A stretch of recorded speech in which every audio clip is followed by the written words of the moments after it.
Good morning. It is Tuesday, May 23rd. We're here for the regular scheduled county commissioner meeting. We have a full slate of commissioners. We have our administrator, Mr. Gonzalez, and our consultant, Mr. Davidson, along with the clerk of the board. At this time, I'll call the meeting to order and ask everyone to please rise and join in the pledge.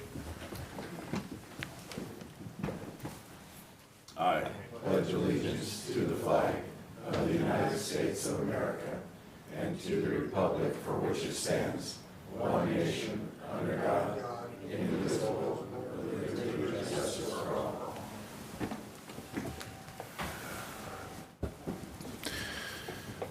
Okay, the first item on the agenda is the approval of the May 2nd County Commissioner meeting minutes. Is there any additions, corrections, or revisions? No. Okay. Next, we have approval of vouchers. I believe there's one. Yes.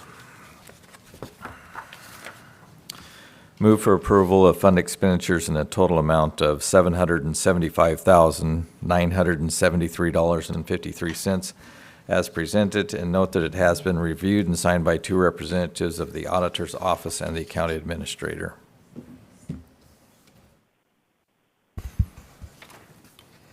If I could just take a look at that for a moment. Sure.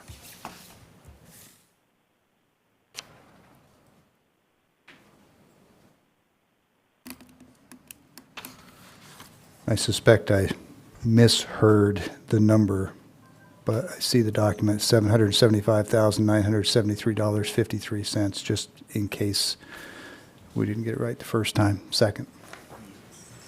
There's been a motion and a second, and I read it off. I listened to Commissioner Mullen, and he got it right. Okay, great, thanks. Just making sure so that we don't have to reaccomplish it later. All in favor, say aye. Aye. Aye.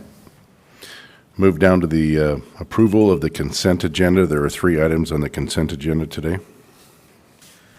Move for approval of consent agenda items 1 through 3 as presented.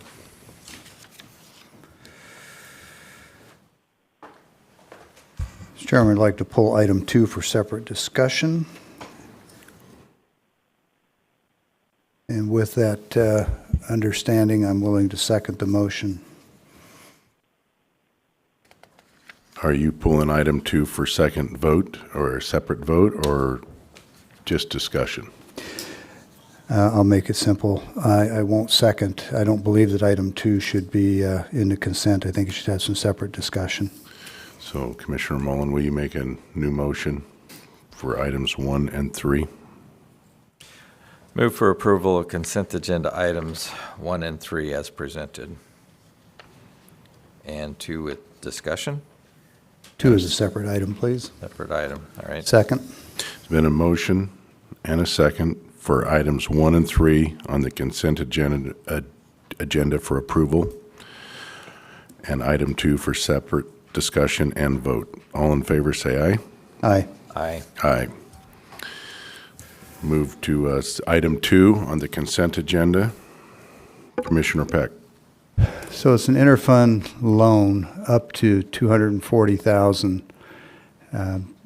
Is there any insight as to how much is anticipated and if this is intended as a safeguard against an unanticipated catastrophic loss, given that these are older vehicles and we've not accrued any amortization funds? Is that what you're seeking to accomplish? Well, it's mostly a cash flow issue. Right. Budgetarily, the money's there for it, but because of the way the logistics chain's been in reception and movement of vehicles. So the money is there for it in the proposed budget arrangement, but you don't actually have the money now if you lost a vehicle or Yeah, lost we an would be engine. very tight. Right. So, and that's the point I wanted to get to, is we had a discussion about these vehicles that were being moved to a county pool, and they were great vehicles, but we talked about at the time about the need to amortize some funds, and as I recall, there was a question of whether or not we move some funds out of reserve, 2 different accounts. That's problematic. So this is cash flow, because what I'm hearing you say is you don't have the ER&R funds to replace a motor or 2 if we had to. Yeah, that's Okay. essentially it. That concerns me, and the reason I wanted to put some daylight on it, is that if the ER&R account is that thin, we've got other vehicles in that account, and it gets problematic. But this is a loan. It all has to be repaid. They're two separate funds. You can't gift it over. Right. Yeah, okay. And it's, we just have an opportunity with these two pieces of equipment that we're looking to purchase or cover with this is, we'll finish out the chip seal train. So we'll have two new pieces of equipment for two pieces of equipment that, quite frankly, belong in the. Yeah. Not everyone is aware that the road fund and the current expense are separate, and there's a big wall between the two. So this Right. is a loan. It has to be repaid back. And it is a fund under control of county road, so. Right, exactly. All right, thank you. Thank you. Mr. Chairman, move for approval of Resolution 2023-156 in the matter of the interfund loan from the 168 fund to the 500 fund. Second. There's been a motion and a second for Resolution 2023-156. All in favor, say aye. Aye. Aye. Aye. Takes us down to the first public comment. Is there anybody in the room for public comment? Anybody on the phone? Currently, nobody on the phone. Doesn't look like we have anybody in the audience for public comment. Moves us into regular business, the HAPO Center update presentation, presented by SVM and Shirley Simmons, Steve Simmons, and Kyle Simmons. Morning. Just a quick update for SVM as far as the management company out at the HAPO Center. I'm excited to have them there, and things are moving right along as far as getting the grounds cleaned up, all of the marketing that they're doing, making calls out to increase business, and just overall management of HAPO. It's coming along really well. So I will let them present.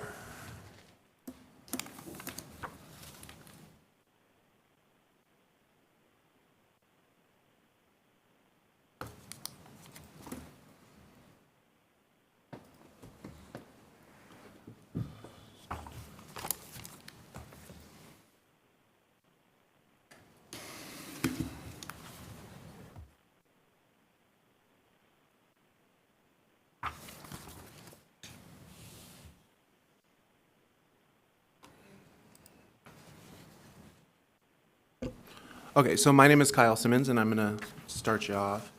It's not up on the screen.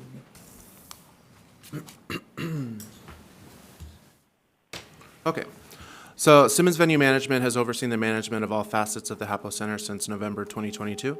This includes facility maintenance, event and trade show sets, event sales, lease management with the arena and the pavilion, and vendor management.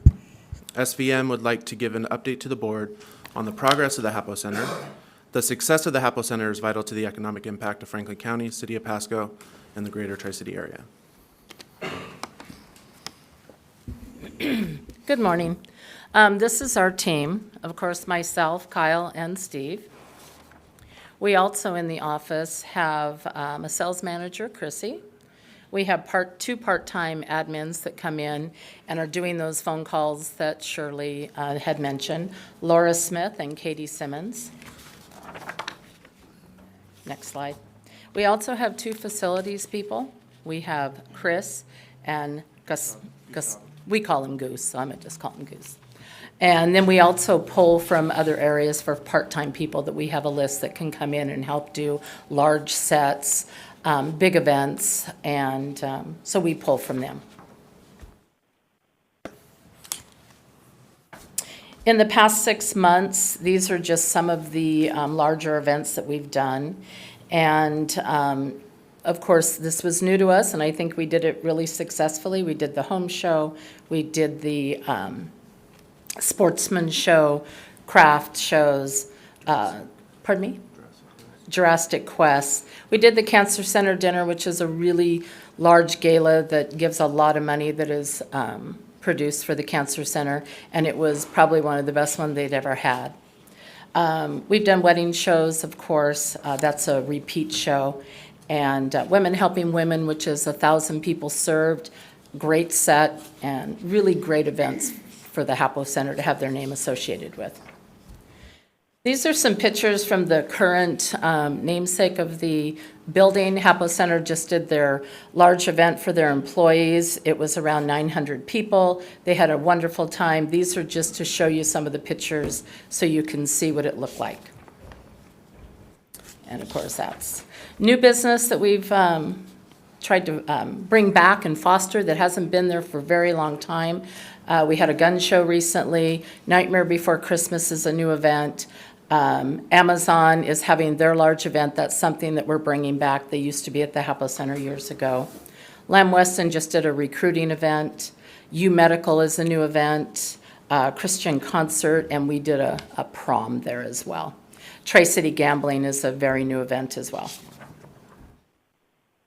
Prospective business, of course, we work with Visit Tri-Cities, as well as, I think we mentioned that we have our admin call. So in this business, you don't go in a year, you have to go out 2, 3, 4 years to get business and conventions. Ones that we're working on is, to name a couple, is the Washington Food Industry. They're in 25. They're a very large conference. It's a 5-day conference, as well as the VFW, Department of Washington. I just did hear Friday that the Republican State Convention is going to be held in Spokane, so that's no longer on the board. City of Pasco Appreciation, we did get that signed contract. We're working on our New Year's Eve gala, a boat race bash, which used to be at the HAPO Center, but we're trying to bring that back. And of course, Aerocom for PNNL. That's also a very large conference. Okay, so, sorry.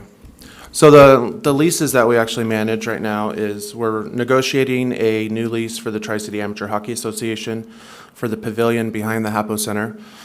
We manage the lease with Clubhouse Sports. That lease expires December 2024.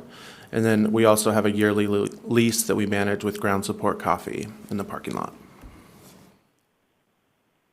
And sponsorships and advertising.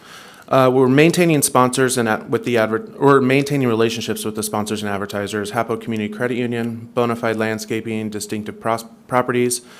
We are working to increase advertising on all the reader boards and for 1-year agreements on those. I'm going to go through the income statements for you really fast. So November, December was the first 2 months that we had taken over. If you look on the income statement, there is a deficit of $18,000. Couple things there. We were missing lease payments for the arena and pavilion, and utilities were extremely high because of the use in the arena and pavilion. First quarter of 2023, the arena started paying rent in February of 2023. And then the pavilion rent is now reflected on the income statement. And the HAPO sponsorship was paid in March, and that's a yearly payment. And on the right side, in expenses, the HAPO Center's portion of the risk pool was billed in January for the first 9 months of the year. And then utilities were $87,000, and I broke it down by month: $37,000 in January, $29,000 in February, and $20,000 in March. With all that said, HAPO Center did have a surplus of $126,000. And April, we had a surplus of $32,192. Our area of focus, obviously, is to increase revenue. We're going after old business that HAPO used to have, and we're trying to foster those relationships. And we're also fostering relationships for the current current clients. We're brainstorming on ways to revenue the historically slow months, which is summertime. And I think we're doing a pretty good job of that. Building maintenance, it's going to be an ongoing thing. We really can't start replacing the ceiling tiles until McKinstry is completely signed off on the first phase, and making necessary improvements as they arise. Replacing and fixing sprinkler systems, that was a huge undertaking, and it is completed now. So you'll see the beauty of the outside going to be greener, it's going to be fertilized, and weeds are going to be taken care of. And we're really working on the appearance of the property. The back has been sort of a dumping ground for many, many different things. And I just, as I was sitting there, got a picture, 5 different pictures on my phone from the facility people that are working on that whole area in the back, and it's really starting to look nice. Okay, so, Simmons Venue Management has worked hard to improve the viability and overall reputation of the HAPO Center. This will remain our focus now and into the future. Franklin County, the city of Pasco, and the greater Tri-City area will benefit greatly from the success of the HAPO Center. Thank you. Any questions? Questions, commissioners?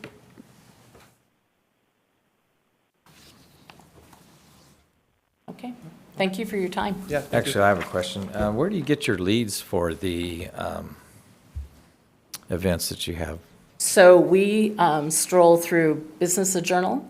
We work with the Visit Tri-Cities. We go on other facilities, Facebook pages and websites and see what's going on in the community. And then we reach out to these people to see if they were happy, if they'd like to change. It's just part of the business. You go after what's coming to our area. You get a hold of the promoters or the people in charge. So that's what we've been doing. Or just recently, we were able to pull up all of the old clients from HAPO. I think it went back to, well, it probably goes back many, many years, but we're starting to, like on 2017 and on, and we're calling everybody that has had an event there. And that's sort of how we, in this business, I call it dialing for dollars. You just get on that phone. It depends on the time of year. We bring out a phone book. We call anybody that may pertain to something going on, like we just had people with their taxes. So, you know, you call tax accounting offices, see if they would like to have some kind of a little brainstorming.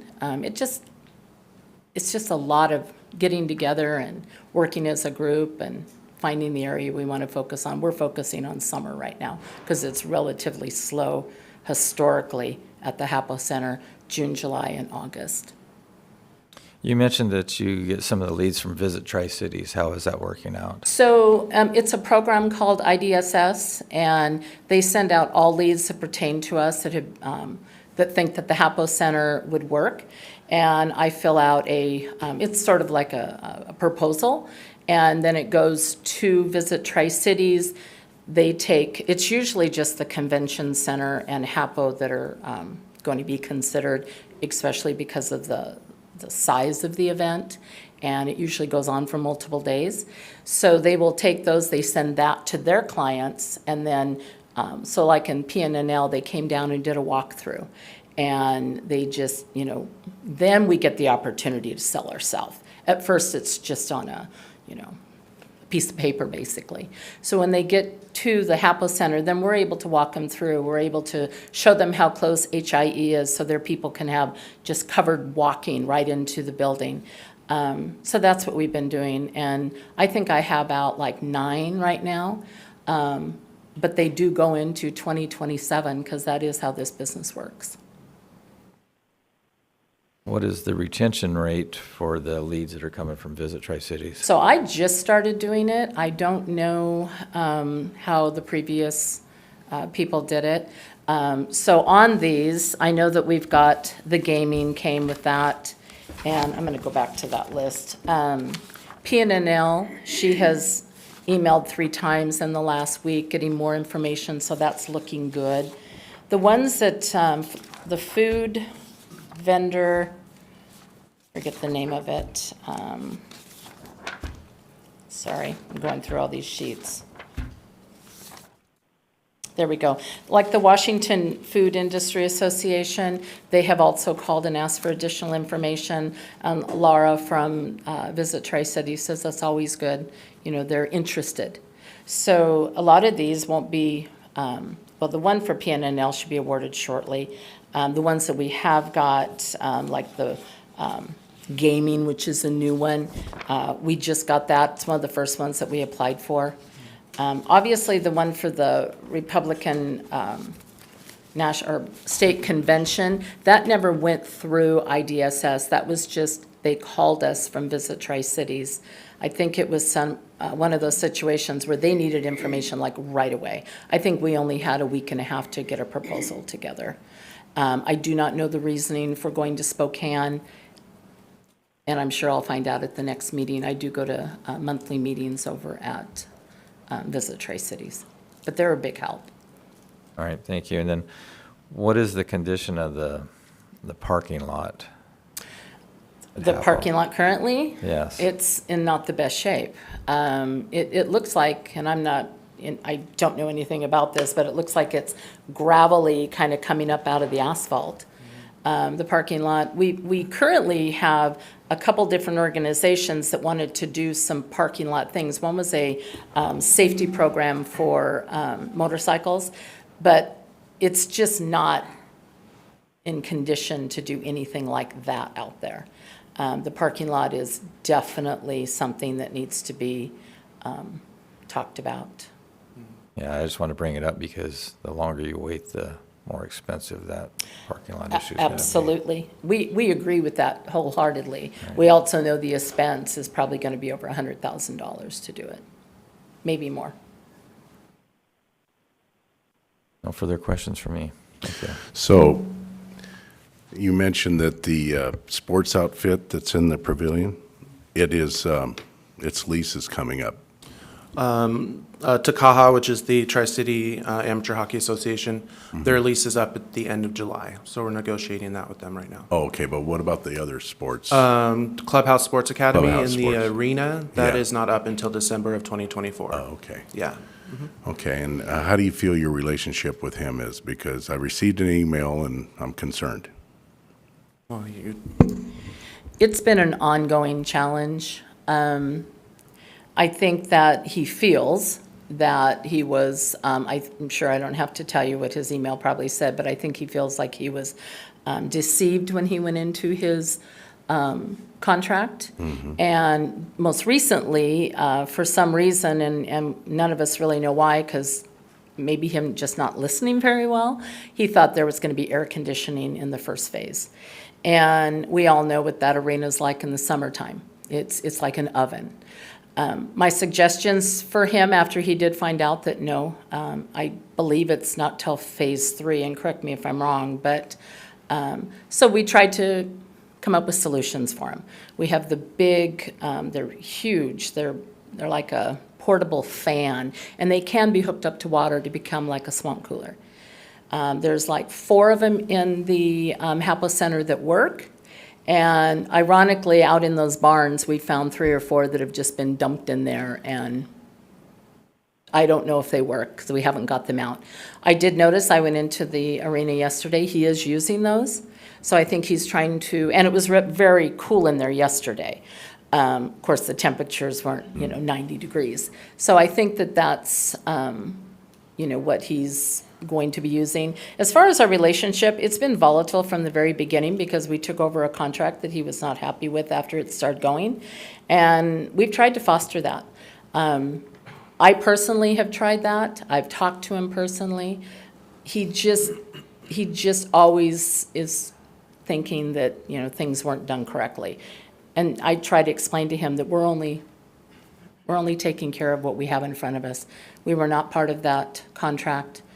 We have no idea about what was said, because if it's not in writing, there's really no way to know. So he's a nice guy with a great vision. We've always told him that. His vision is wonderful. It all has to do with youth sports, and he does have a great vision. It's just things always seem to pop up in between. So, and maybe other people that have dealt with him, can answer to that, so. And then when you have events out there, and I know that you have alcohol sometimes you serve. Oh, yes. How are the cash funds handled? Go ahead. So that's all handled by CG Public House. And so if there's a cash bar, all of the cash belongs to CG Public House. And then once it's reconciled and deposited into the bank account, the sales are sent over to the HAPO Center, an invoice is created for CG, and then they pay the 30% of the alcohol sales. Do we have Franklin County personnel that oversees that? They're more than welcome to see it at any time, yeah. Do you count the cash at the facility? No, it is don't? done at CG. Because CG is in charge of the food and beverage completely. It's been like this since 2017. And so it has nothing to do with HAPO Center, Franklin County. The only thing that we do for HAPO Center, Franklin County is we pay the 30% of sales, so. And those are all electronic records that can be pulled at any time. Okay, but I think I've talked to Mike about how the other facilities are handling this, and I think you'd like to elaborate on it a little bit, wouldn't you? Certainly, Commissioner, I've done my homework in terms of how other facilities operate.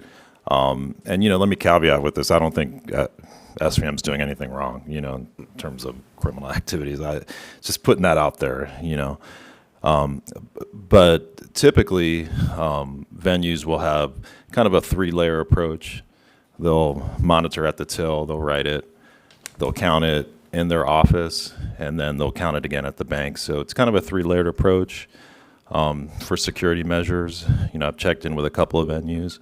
How they're doing it is the way we'd agreed upon. So, whether we want to alter that, ultimately it's up to the commissioners. So, but typically it is a little bit more multifaceted in the approach. Yeah, and that's, I would like to add to that. Okay. So I think that, I know a lot of places just do, people come up and buy script and they just, they pass cash back and forth. We actually use a POS system, so we're not just having, these funds. There's recording. Every one of the people that sell script, we do not let the bartenders collect money. It's all done by script, and it's very easily done that way, and then they're given a script ticket. And so these are being rang up. They're not just being dollars passed forth. So when we do the reporting, we obviously know exactly about where we should be. Sometimes it's over, sometimes it's short. There could have been somebody make a mistake in cash. A lot of this is done by credit card anymore. The only time we have a lot of cash is on a Hispanic dance. They tend to use more cash than any other. Then it's taken, we had the safes fixed at the HAPO Center, so we have a really large drop now that I don't know hadn't been used for a long time. So we can put that money in there safely, and then we have counting machines. So this is something that we've done, other than we've never left the cash there until recently, and then we get it the next day or whatever, because now it's safe there. There's an actual place to drop it, and it's a huge safe with a combination. But we have accounting for everything that goes on, all the script people. So some places, like out at the fair, when they do a company, they just like pass money back and forth. There's no, typing it into a POS. So we do have accounting for everything that goes on. And then also, before we even took over management of the HAPO Center, as you all know, we have been the food and beverage vendor since 2018. So back when we were doing, especially these large dances with a lot of cash, we would send the POS reports to Diana. She would reconcile, check I sent her, and basically none of that has changed except the fact that we do it both. And so that's why we've been really open about, anyone can have access to HAPO Center's books or CG's books at any time. So anyone with the county. any other questions? I have a question for Mr. Gonzalez. The two entities or facilities that you referenced a minute ago, what were they, and do they use a point-of-sale system? Three Rivers Convention Center and the Toyota Center, and I would imagine they would. So what is their process? As I mentioned, it's a Yeah, I think I heard you say a few minutes ago that they had some additional layers, so I'm interested in knowing what that looks like with respect to what CG is doing. Yeah, comparatively speaking, so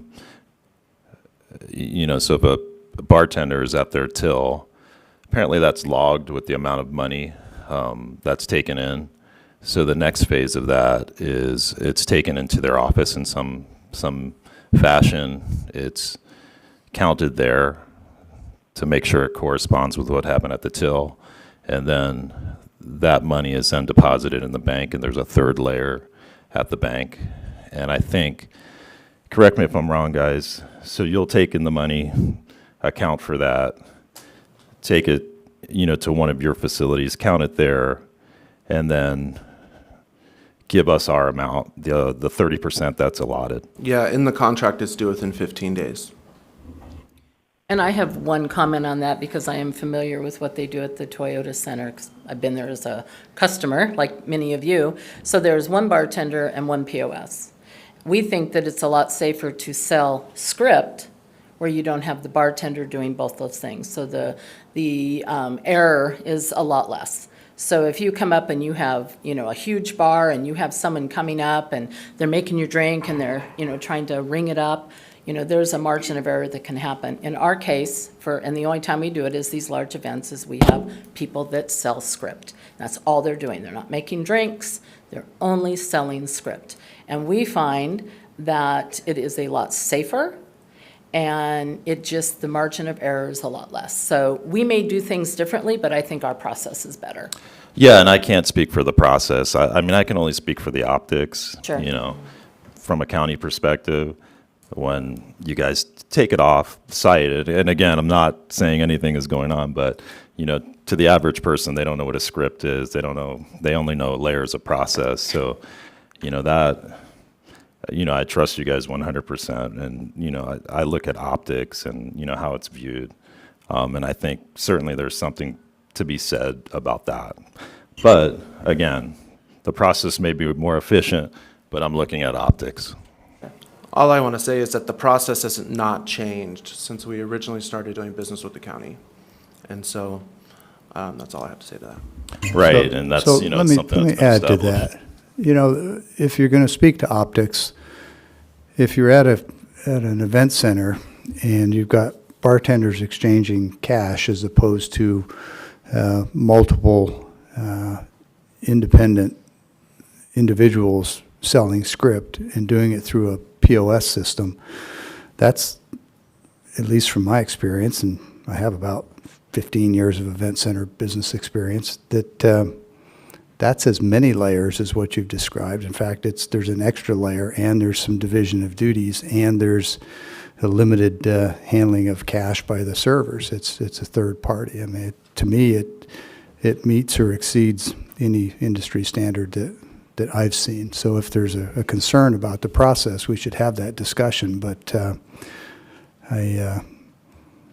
I've observed, for example, at the fairgrounds, and Commissioner Mullen has operated in that industry, and he has spoken previously to the fact that they receive cash and credit cards and everything else, and I presume, I don't know, it goes through a POS system, but in terms of the accounting, I believe I heard him say that the organizations will actually have people in the audience, in the consumer audience, who will observe processes to make sure that people are in fact using the POS system and recording each transaction, which again mirrors very much what I'm hearing you say. Yeah, and I want to be very clear that the Toyota Center and the Three Rivers run a really well organization, and they do use POS at a bar. I've seen them. I was just at a Rotary convention there this weekend, and we bought drinks at the bar. They do use a POS. My point is someone doing both. I think we, as a company, think in all of our years of experience that it runs better. To mention the fairground does. They have people, if you don't give them a receipt, and I'm sure Commissioner Mullins can attest to this, you don't give them a receipt. Whether they throw it away or not, they keep on top of that. And so, and again, POS systems are mandatory there if you're going to be a vendor as well. And also, what we've been talking about is a basic accounting principle called separation of duties. And so it actually reduces the amount of theft that can happen with a bartender. And so that's all I want to say. I don't really have much more to add other than, you know, what the folks at the Toyota Center, it sort of raised an eyebrow that we weren't involved. Gonna ask him. You know, they suggested that we do have somebody there. And, you know, and again, the caveat, I don't think you guys are doing anything wrong. And, you know, these systems are probably good. They're electronic. But what was expressed to me is that they would have somebody on site to represent our interest. Yes, that was my question. So that, I mean, that's the God's honest truth, so. All right. So you said that you've been in charge of food and beverage since 2017 or 2018? The end of 2017. It was December, I think, is when the chef left. He left, actually, I think the chef left in October of 17. Yeah, we started doing events in November and December. And who was in charge of the alcohol sales before you? So the HAPO Center was in charge of alcohol sales for the first year, and then they had decided to have us take over. Okay. Mr. Davidson. And I think just for the general public to understand that, well, we all gain our comfort level about where we're all at with this.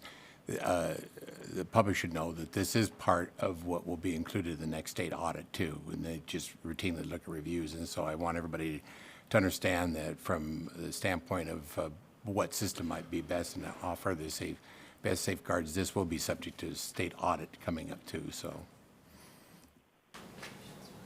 not that it's called out, it just routinely is looked at. So All of that is we're totally aware of and we're totally okay with. I want to make sure the public understands. Yeah, and that's something I want to express is Kyle and Shirley have been, you want to look at the books, go for it. So they've been fully transparent and easy to work with and, you know, and good to work with during my time. So I don't want anybody to get the perception like they're trying to hide anything because they've been more than come on in anytime. Well, thank you. Is there any other questions? No.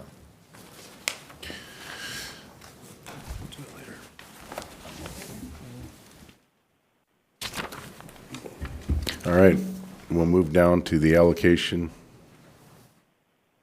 of adult and juvenile drug court, presented by Mr. Wheeler.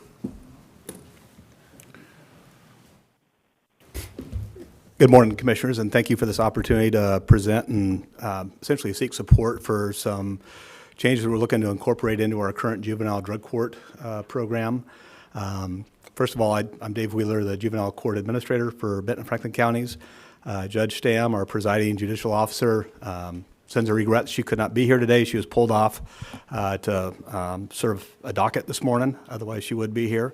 I do have two of our staff that are actively involved in our juvenile drug court program here today. Troy Grawl, who has been involved and currently coordinates our juvenile drug court since 2007, and Chris Overvold, who's been a longtime probation counselor at the juvenile court and has really specialized with our young people who struggle with some mental health challenges. So anyway, as you saw from your read-aheads, we're not seeking any additional funding. We're looking at using existing funds for our juvenile drug court to essentially create a mental health component or track. We've seen, for whatever reason, a lack of or dip in our referrals for kids being referred who have that substance abuse qualifier at the beginning, but we've also seen here recently an awful lot of young people struggling with mental health. And so I appreciate the efforts of our team, both our staff, probation counselors, as well as other stakeholders, the prosecutors, defense panel, looking at trying to be good stewards of public funds to meet a need that we identify with existing funds. And so we believe we can do that. Our team has modified the manual to contemplate this mental health track. They're looking at renaming it, rebranding it, the individual treatment court, and look to pilot that and see if that does a better job of meeting some of the needs of our young people that are coming through the juvenile court right now. So we presented 2 weeks ago to Benton County before their board and received their support. Our judicial officers were briefed here back last I want to say it was last Christmas. Things work a little slow sometimes, working their way through the public process. This idea has been ongoing for a while, but we vetted it through Franklin County's elected prosecutor, Benton County's elected prosecutor, and those supporting juvenile prosecutors that are involved in the system, as well as all the defense panel that are involved in juvenile, and everybody seems to be encouraged about the opportunity this presents. So we're here today to share with you and answer any questions that you may have. Questions, commissioners? I'll just make an observation. We've had almost endless discussions about the need for mental health services in the adult arena, and certainly it's no different, if not a greater need in the juvenile community. So I'm pleased to see that you're moving in that direction. The individual treatment court sounds like an apt title, although I'm not much concerned about the title. But it's budget neutral, and it's adding an additional, I think, much needed service for juveniles. So certainly I'm happy to support the direction you're moving. Thank you, Commissioner.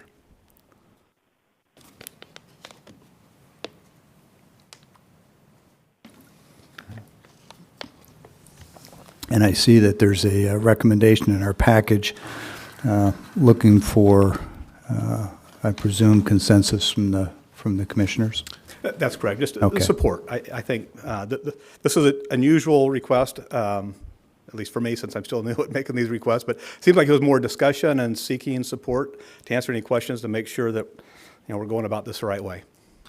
I just want to say thank you. I appreciate all the hard work that you guys do, and our youth are very vulnerable, so I do appreciate all your work. Thank you. We have a good team right now. And I'll give you my full-fledged support on this, too. Thank you.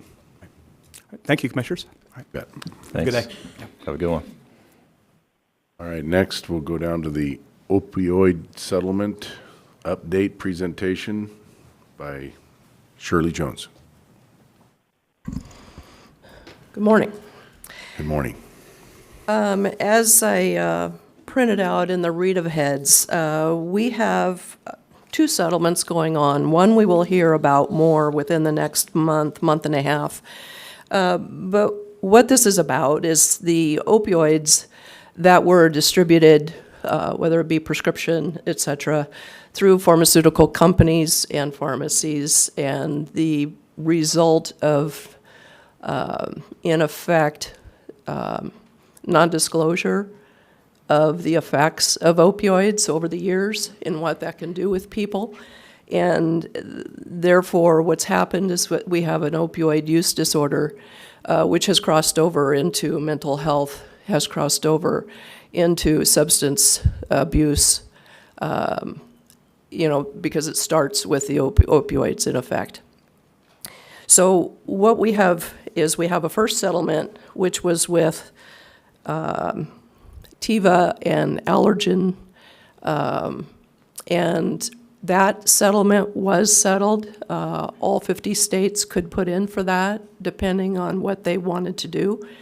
I can't tell you exactly how many states, I would say at least 2/3, did do that, and they put into this litigation. That one was settled, and we have through 2035 for payments to be paid out. So far, we have received the first 2 years' payments. They sent two at the same time. We had about $53,000. This will vary dependent upon not only the states that were involved, but then within those states, cities and counties had to file. We all filed participation forms to be a part of this. What happened was our portion for Franklin County is roughly $26,500 for the first 2 years. I just received an email from the attorneys, and the next year will be $27,000 they're giving through June 19th for any disputes of any type. But every county, city have their own percentage that they receive, depending on what was determined overall.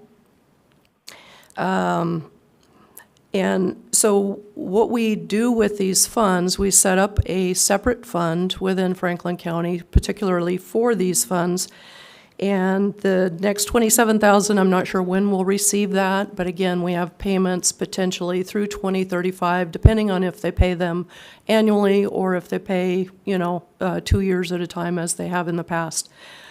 The second one is, as far as the lawsuit, is against places such as Walmart, Walgreens.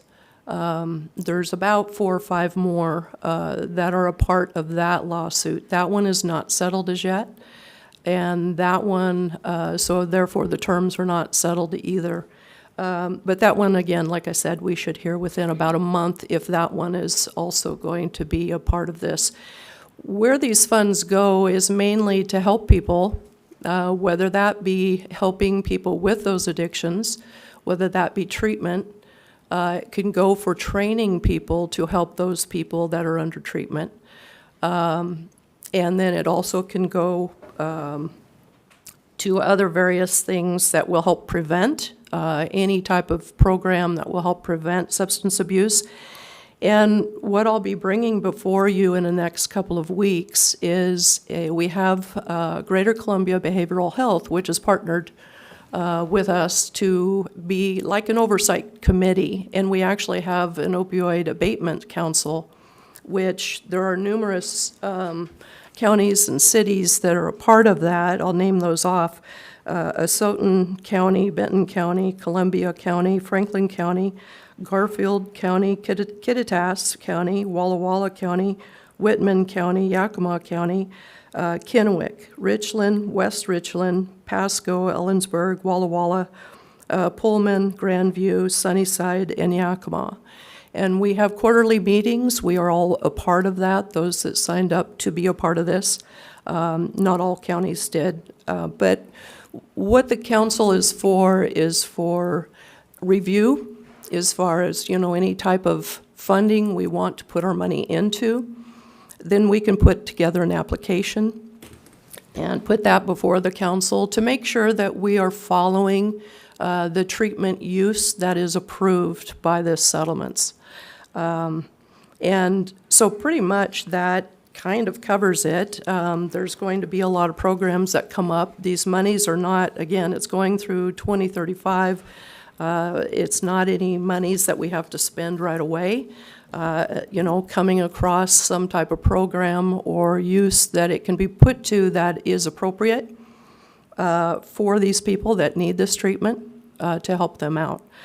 So as programs come up and among the council, we learn about what to use it for, then I'll be bringing that before you for approval as far as where those monies would go. And again, they're going to continue to come in over the years until 2035. So I don't know if you have any questions at all. I just wanted to update you as far as where we're at with this. And as far as Greater Columbia Behavioral Health, they will help with the reporting they will have on their website. Anytime monies are going to be used for particular programs, people will be able to see it on their website where those monies went. So again, it is something that is helping, we can combine funds among the cities and counties for certain programs. It's whatever the particular entity would like to do with those funds to help any programs that are out there. Do you have any Questions, commissioners? Just an observation, it's unfortunate that the payout on a settlement like this by county is so minimal. It's in this world, $20,000-$30,000 is not really a lot to move the needle, and I really appreciate the last comment you made about partnering with the other cities and communities and maybe together identifying a particular need that our collective funds in a given year might actually be able to move the needle a little bit, and working together with those jurisdictions, try and knock off some of these things. I do recall back when the question first came up as to whether or not counties wanted to participate as participants in this class action.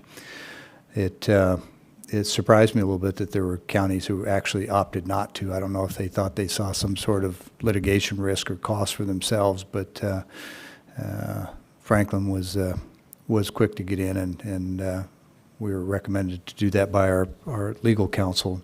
I think while it's not a lot of money, I'm glad we did it, and if we can, like I say, just partner and focus enough dollars collectively and actually move the needle. I'm just a little bit worried that it's such a small amount, it'll kind of be unseen. So, but appreciate the work you're doing and keeping us compliant with the terms for use in particular.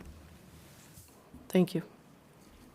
I think a lot of this is, every little bit helps. And like you said, as far as collectively being able to move forward with this, it's definitely going to be a benefit. And again, when you're looking at quite a few years of settlement monies coming in and more coming in, it's all going to help as a collective to get some things done.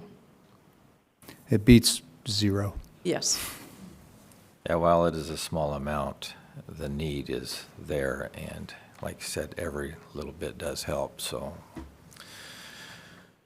thank you for taking care of that. Appreciate it. So one thing we are lacking in is personnel, as we're finding out in the behavioral health facility that we're trying to put together. Maybe one avenue we could use these funds for is education, to get people into these facilities to help treat the people with the problem, because that's where we're lacking right now. I think we only had one provider that put in for the our substance abuse and facility that Benton County's trying to put together.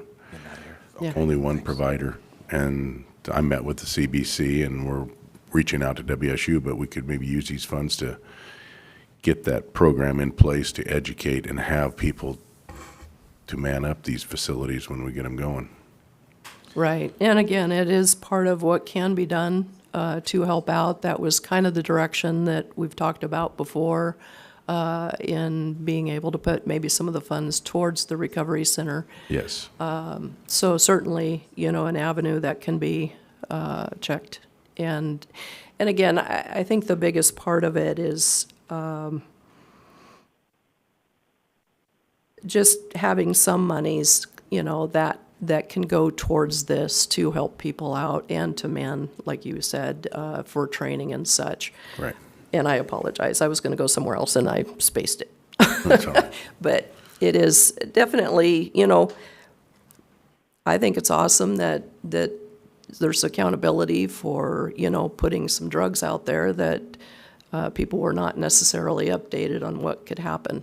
And we all have heard the commercials on TV, and you think, oh my gosh, why would you ever think about taking that, with all the side effects.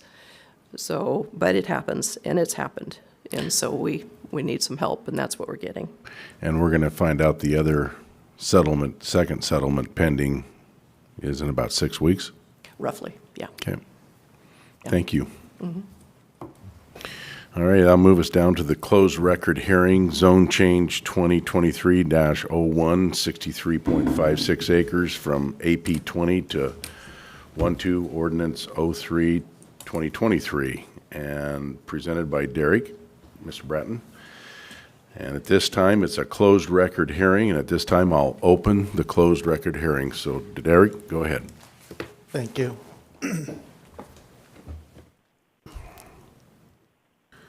All right.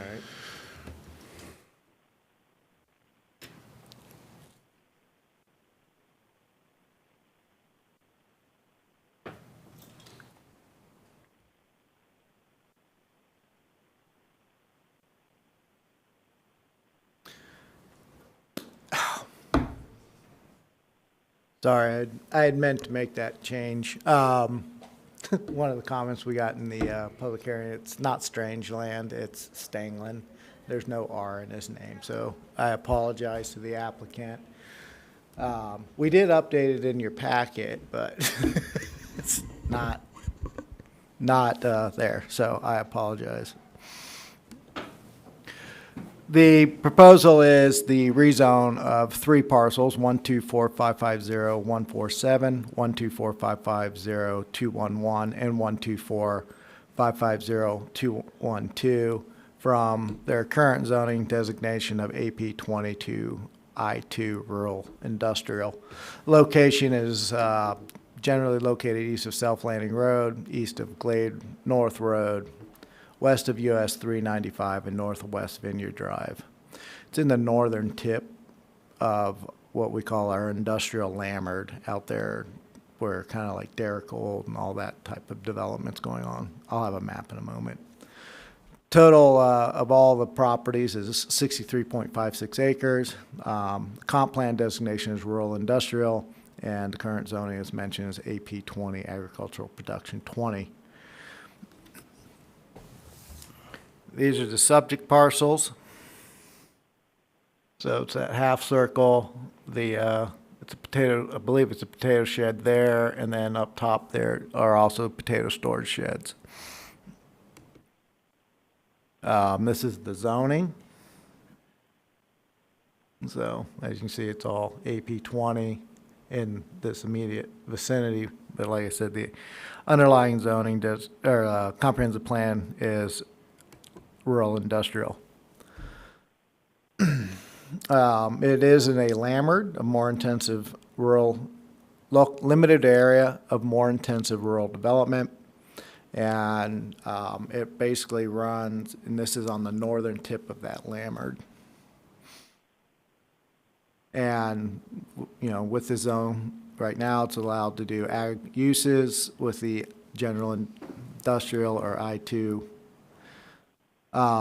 it is allowed basically industrial uses, including ag industrial uses. And that's the intent of the applicant, is to continue on, but we'll get into the rationale here in a moment. And obviously, if you have questions, interrupt me at any point.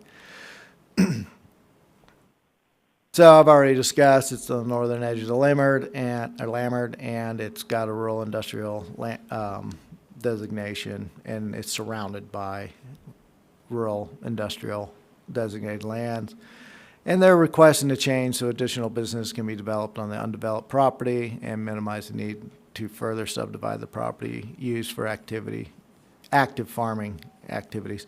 What happens under an I2 designation is it does allow for, there is no minimum lot size, so it's going to be usually, the lots are going to be based on the necessary size to accommodate the proposed use.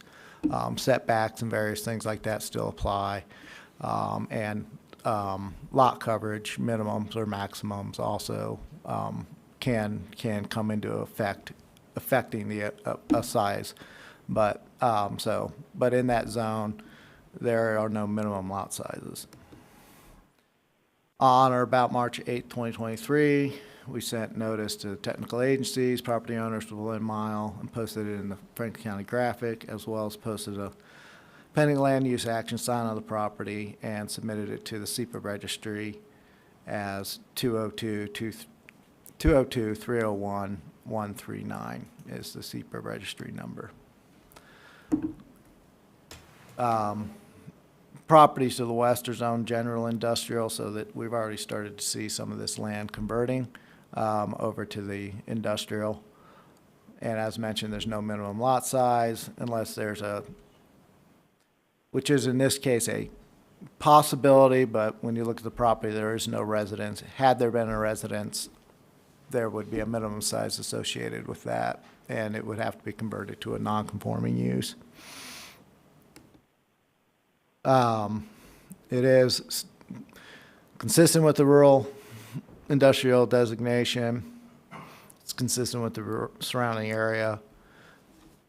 As mentioned, there's other properties that are zoned with the I2 designation. And then, you know, as the comp plan state, or the, I'm sorry, I2 zone, to preserve areas for industrial-related uses of such a nature that they do not create serious problems of compatibility with other kinds of land uses. And that's the case. I mean, everything out there is pretty much an ag, industrial kind of whether it's an ag production facility or an industrial facility, they kind of blur across those lines. So I'm happy to answer any questions, and I do have a recommendation. The Lammerd is, you've already described as a rural industrial approximation.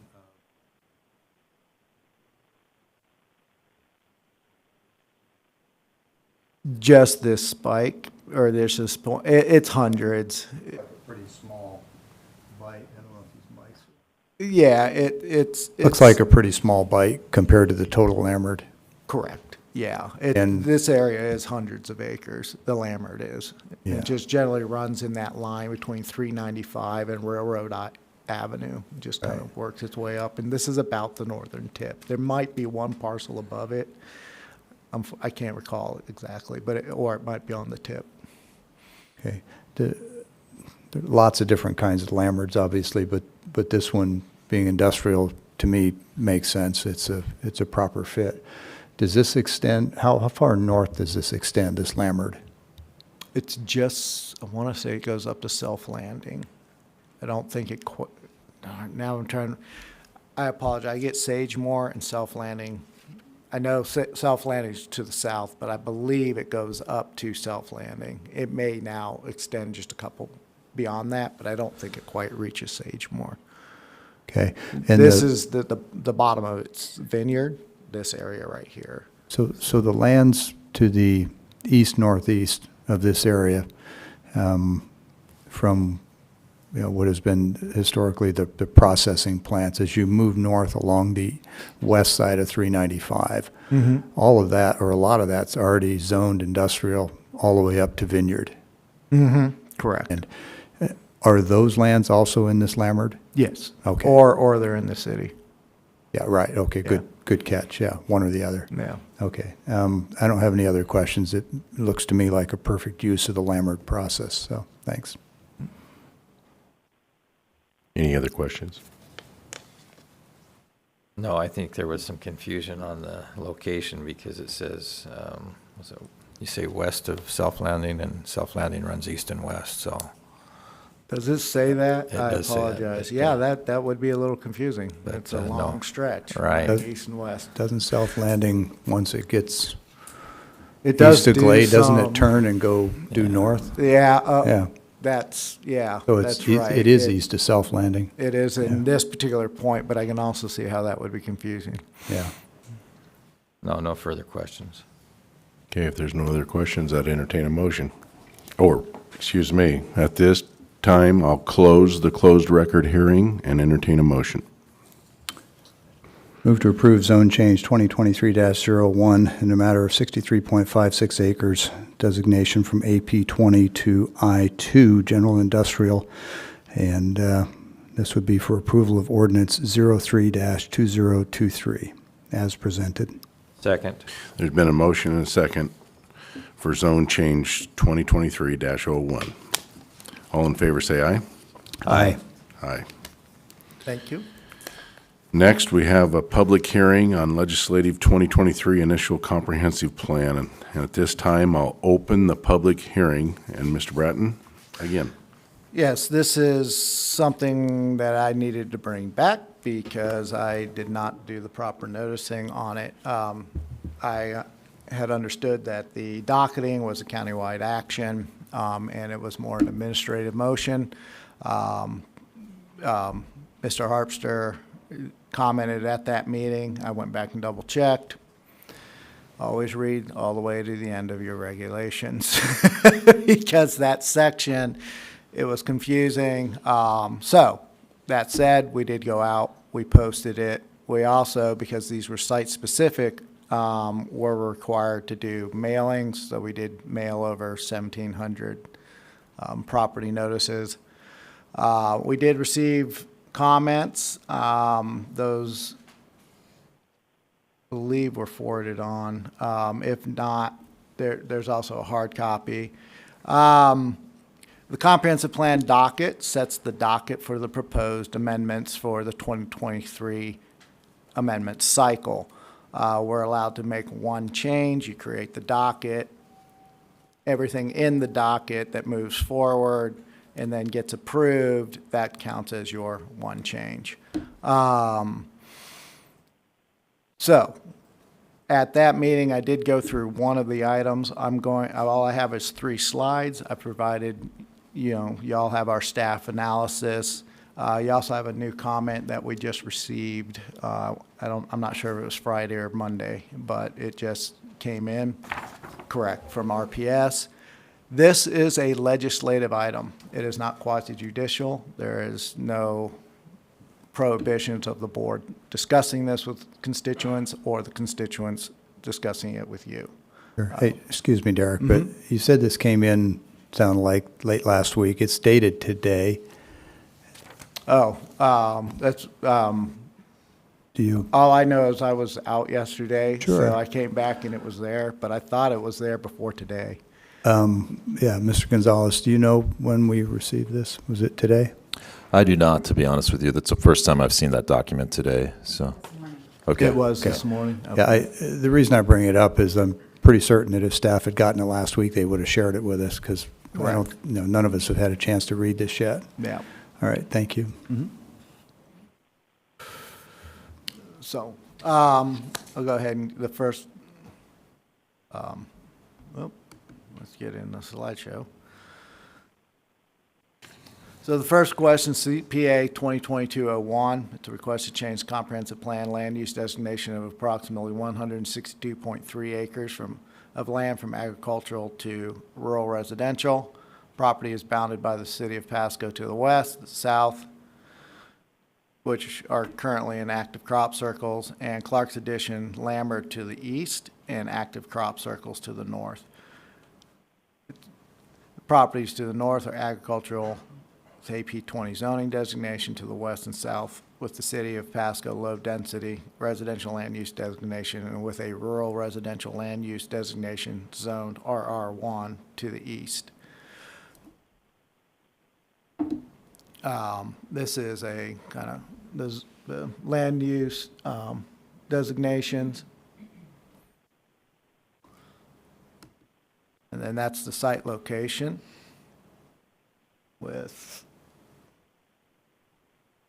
Clark's Addition, where that rural residential is. And then Clark Road bounds the property to the north. The 3 crop circles you see to the east and south, that is all city of Pasco now. So it is, so to the north is county, but the low density, the quasi-public, quasi-public, and that low density area, that's all currently in the city of Pasco. So it'd be the south and the west. Correct. Yeah, Yeah. okay. And I'm happy to answer questions. One other thing I want to clarify is what my role, my department's role is on these, is we review them. We make our recommendation based on a review of whether it meets the parameters. And then, but the board decides whether or not these things get further processed. That's kind of what this docket period's for, is a check before we move forward with the expenditures to process those, or however that works. Yeah, this is the initial review to get it on the list to be considered, but there's still a full process that follows where we consider each of these requested amendments individually on their own merits. Right, and each of these items will be voted on independently for this docket. So it's not a collective action. So if we could, I would like to keep it to one at a time before we move into the next one. So if we can just discuss this one at this moment before I go on to the presentation for the second one. Okay. We get this item settled, then we move to the next one. So it is a public hearing. It is a public If hearing. there's no and other it's a commission- public, open. If there is no other commissioners that would like to say on this, I'd open it up to the public to comment.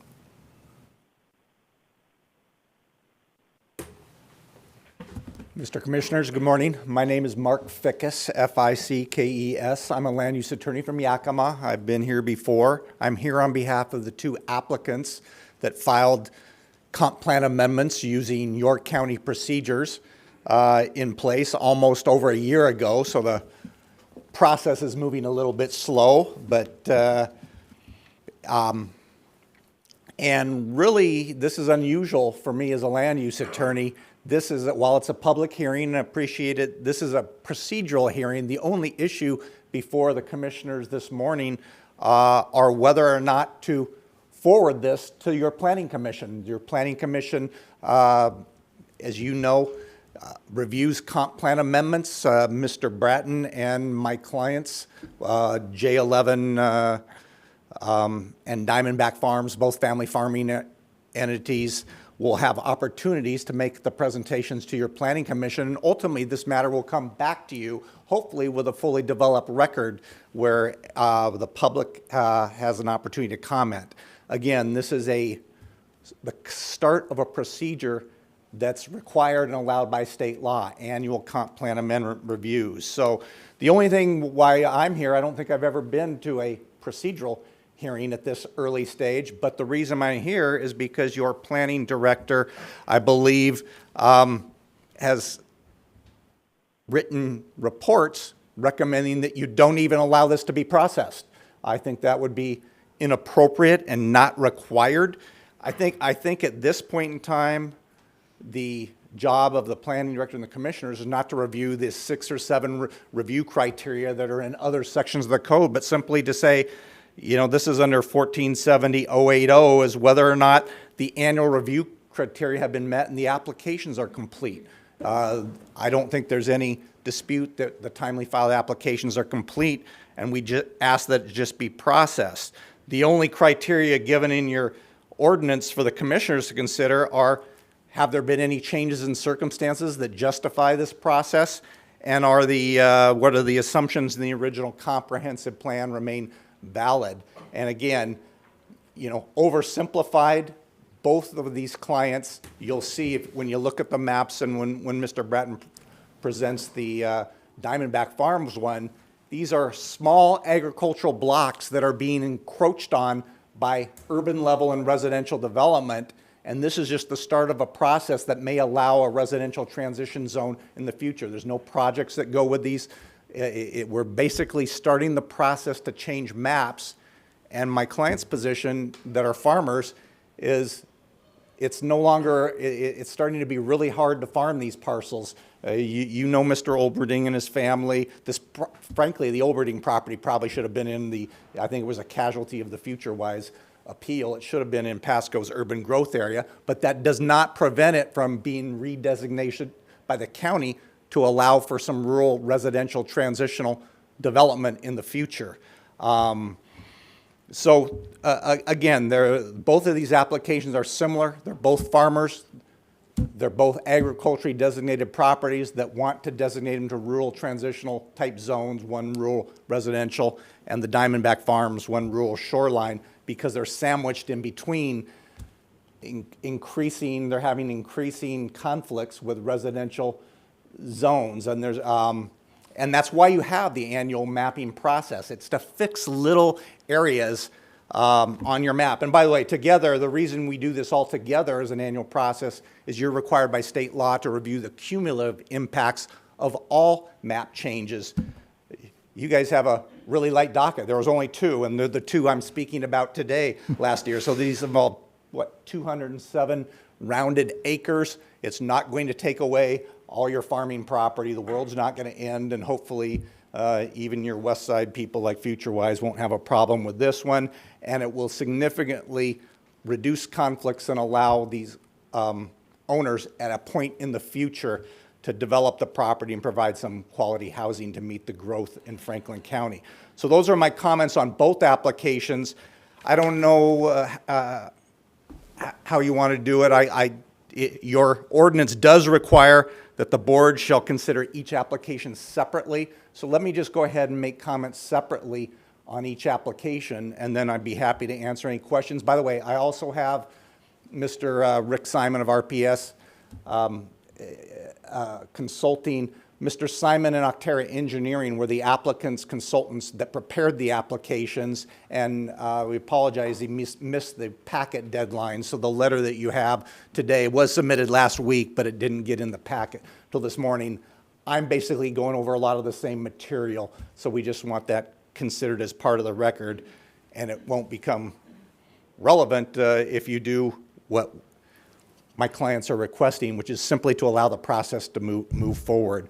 On the J11, the Olberding application, again, that Mr. Bratton went through, no problem with any of the factual background. And again, my only disagreement with Mr. Bratton is his application of the review criteria. And again, I'm not even going to argue with him at this point in time. I'm just going to say that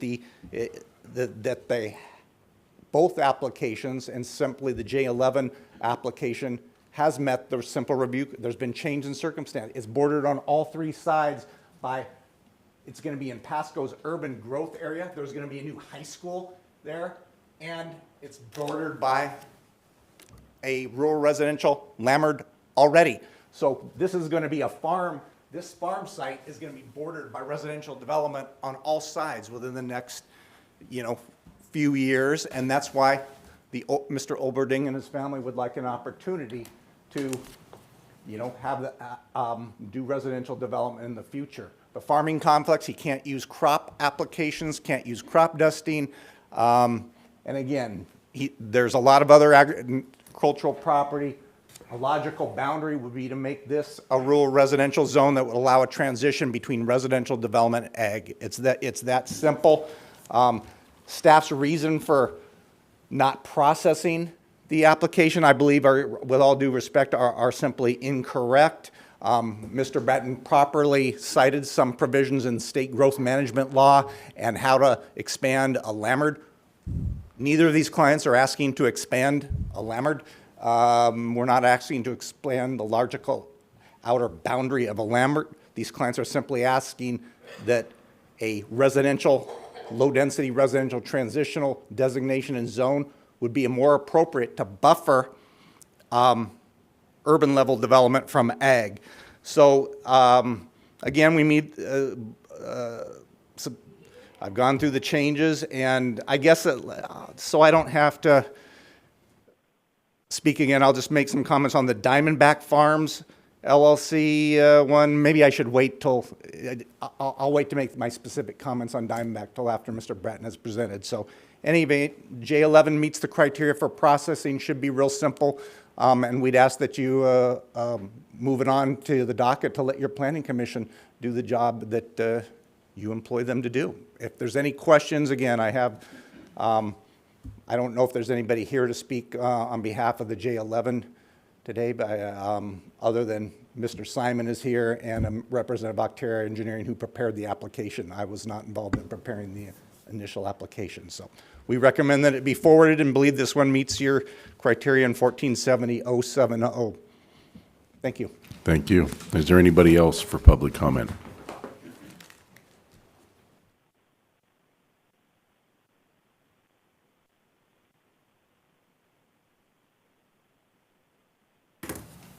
We all know the problems associated with this piece of property.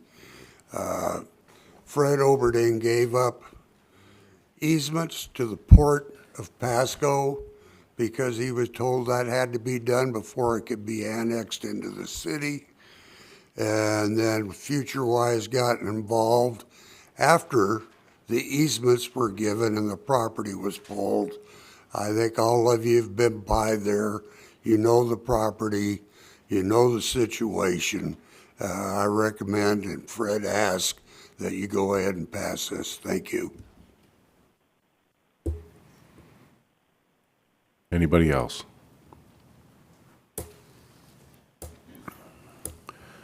So we are still in the public hearing. I would suspect that we got to close the public hearing before we make any motions and do anything. So let's present the other, and then we'll come out of the public hearing. And Perhaps before we go to the second one, we could close out any questions on this one. I'd be interested in hearing from anyone who can speak with precise detail as to the easements granted to Port of Pasco relative to this site.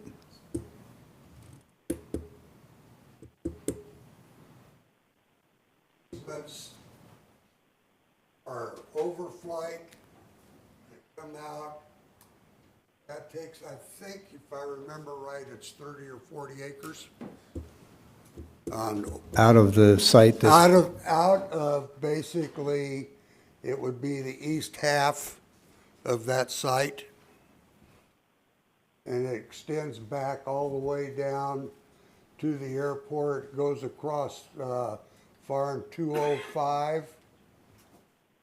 Derek, do you have a map of the airport overlay zones? Not on me. Because my memory is remembering a different circle being involved. Oh, there you go. He keeps changing my slide. There, it goes across like this, and then it comes back like that. It reaches approximately the center point of that circle. It follows this plane, goes out, goes approximately across the center of that circle. So that's the airport overlay zone. Mm-hmm. Okay. Yeah. And there is, and forgive my not remembering the details on this, it's been a while, but there's an actual easement or It's been recorded. or it's just a designation No, of an overlay zone that might. He signed off on an easement on it. It's what's known as a navigation easement, allowing for. Okay, all right. Now I know. Overflight activity and the fact that you cannot complain, basically, as long as they're operating in a normal manner. However, I would have to look as to whether or not it's restricted. Often in this zone, you are limited in your densities to no more than 1 or 2 units per acre. Right, and I'm acquainted with aviation easements. I made the incorrect assumption that we were talking some sort of a surface easement, not an airspace easement. Yeah, that he did over there. That's right, and that's why I thought we were talking about the wrong one. So, No, okay, this- that this clears is it up. overflight. Yep, all right, thank you. Thank you. I would share just a little bit. You've heard me share with this again. Unfortunate, some of the situations that have gotten this to where it's at today. Mr. Oberding was promised that this would be a part of the UGA, and I was there on the night at the HAPO Center when he found out. I was sitting close to him when he found out in that public meeting that it had been taken out of the UGA, and unfortunate that the process has taken the course that it has, and I would encourage you to remedy it as best as you can at this point, which would be prompt action. Thank you. Any other questions? Derek, why don't you present on the second piece?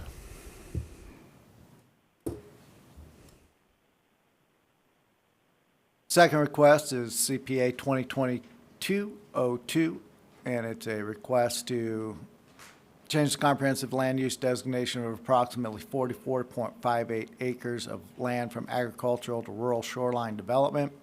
The property is a designated alt-TAC, a agricultural land of long-term commercial significance.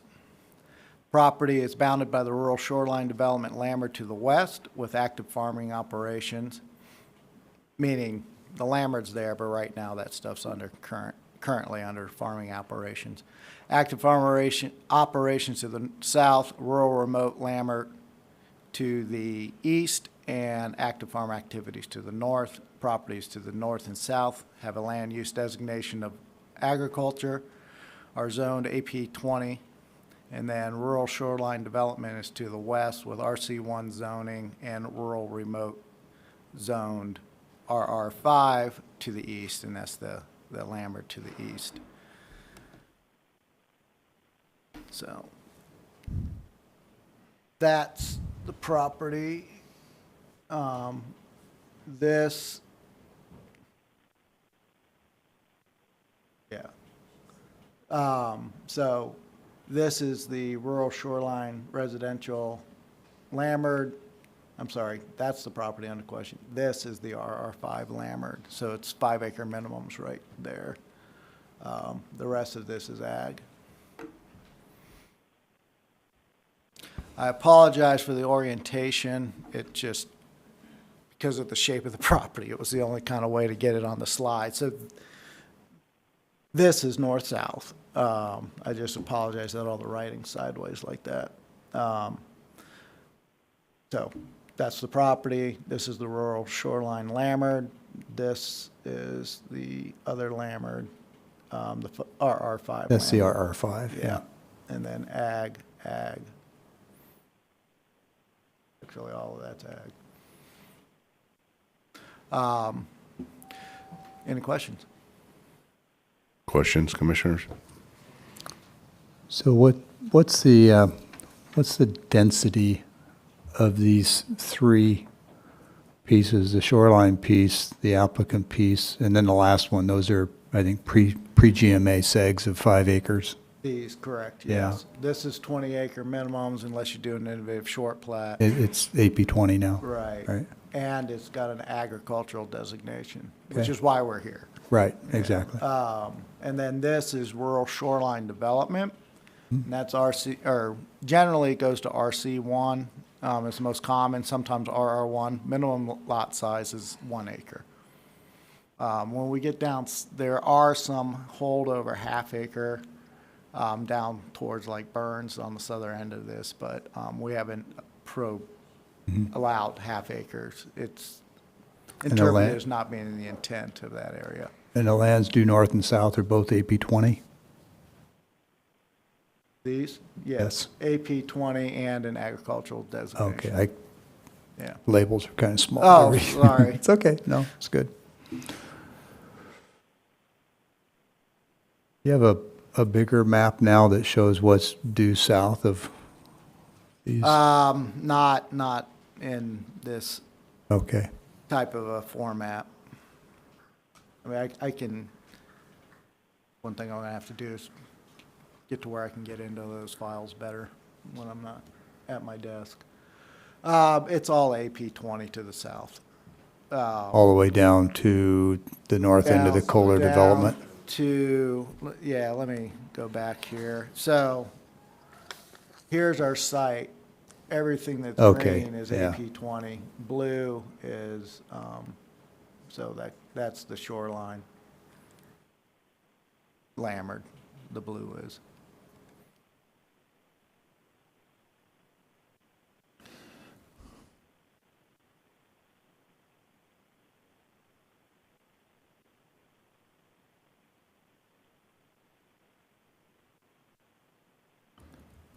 Yeah, the labels are kind of small. That is Columbia River to the right, isn't it? Columbia River Road, It's this Columbia River diagonal, Road, yeah, yep. okay. Yep.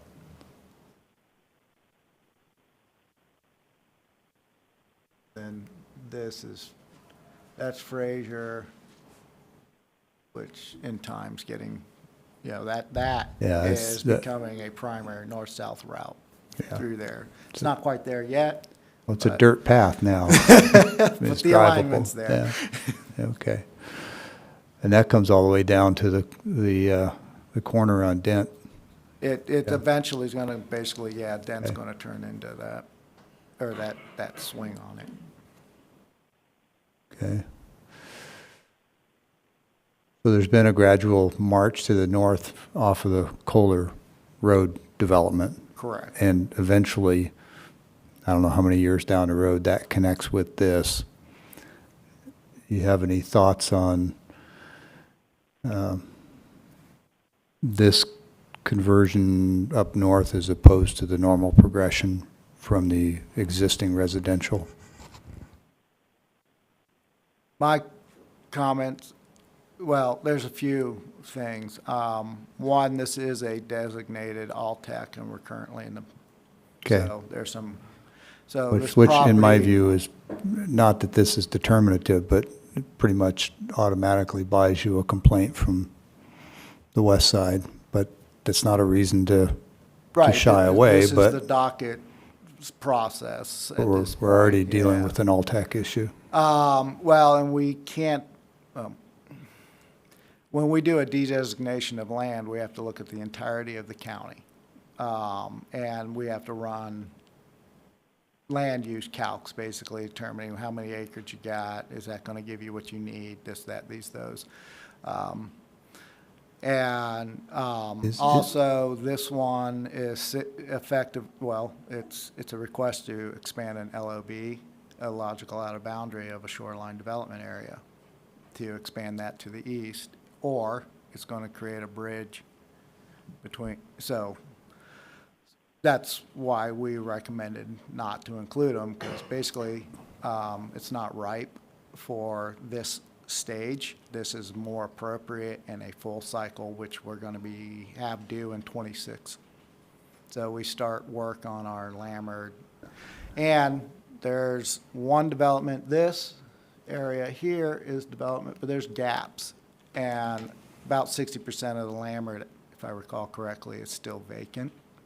Is 26 our first opportunity to look at changing LTEC designations? I mean, some of these were labeled this way half a century ago based on different irrigation practices and aren't necessarily, in my mind, LTECs today. But at some point in the process, you should be able to look at not, I don't want to say de-designating, but changing or updating the designation and perhaps identifying LTECs more interior to the county that would relieve or reduce the likelihood of an environmental challenge if this were no longer designated as an LTEC. Right, and that's generally done at a 10-year. Because I think no matter what we do, given its designation, we end up in a battle over it.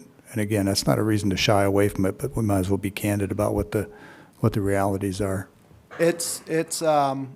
So when you do your 10-year update, you do all of those lands analyses, and that's when it's appropriate, because let's say we have to have 1,000 acres. And for us, that's 26. Correct, but we'll start next year, because you always start Right. about 2 years in advance. Okay. So if this is taken out, then we have to find a replacement, those types of things. It's all got to balance just like the UGAs do. Right. Okay.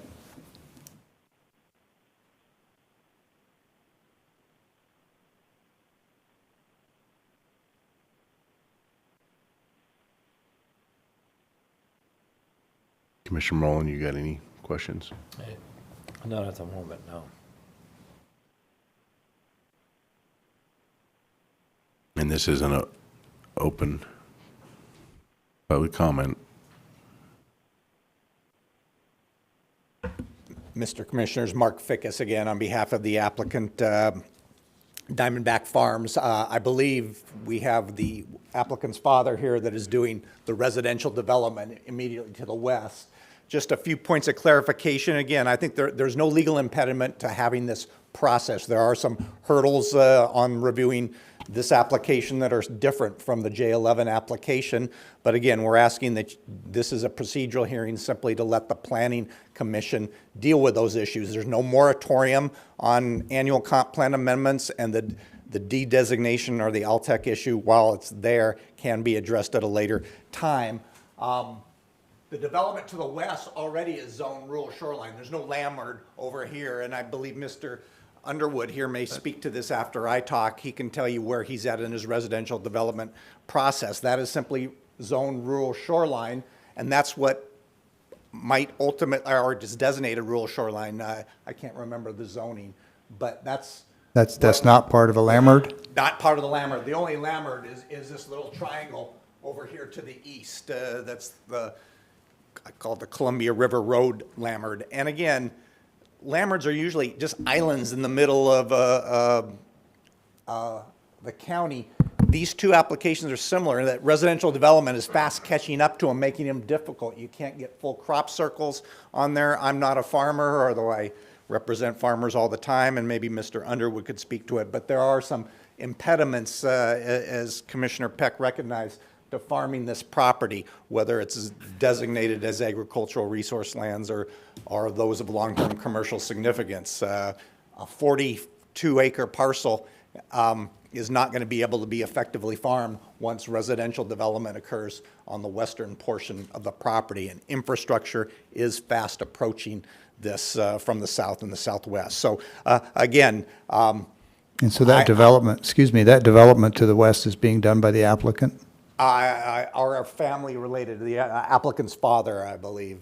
So this is owned by the son. Levi Underwood owns. So they're kind of inducing the situation of difficulty in farming that? Although it's already designating zone for that property. The county did this. You already made the decisions to allow residential development, low-density residential development along the river. So that decision was made fair by enough. this body. Yeah, fair enough. So if there's no other questions, I just recommend that there's no harm to letting the process move forward. Docket them both. I've never seen applications rejected at the outset.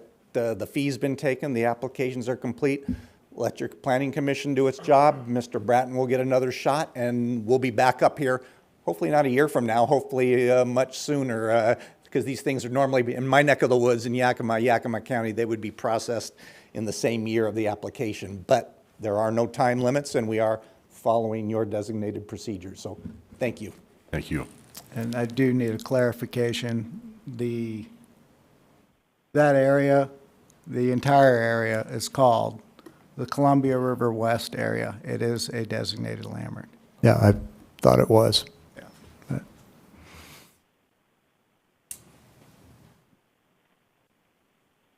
Is there anybody else?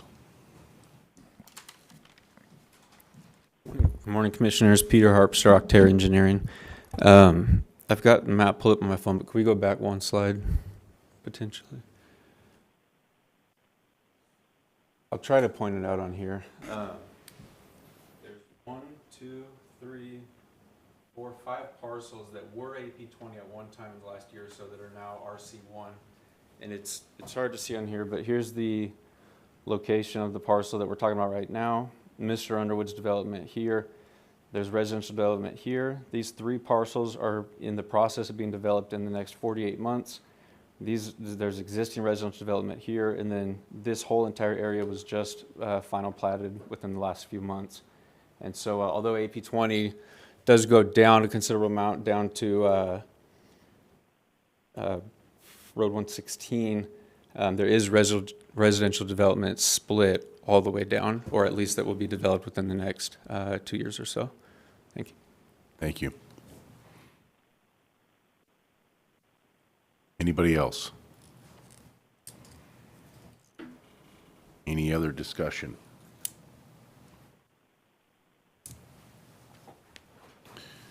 Hearing none, I'll close the public hearing and entertain a motion. Separate motions, correct? Mr. Bratton? Yes, sir.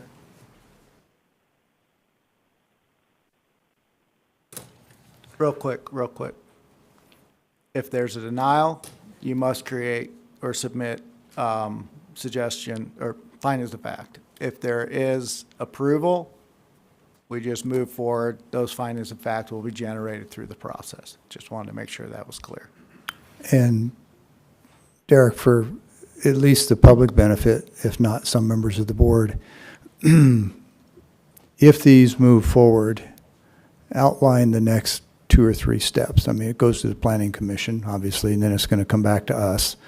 It goes out for full-blown SEPA review, goes to agencies, 60 days to Commerce, various agencies. They'll provide feedback and comments.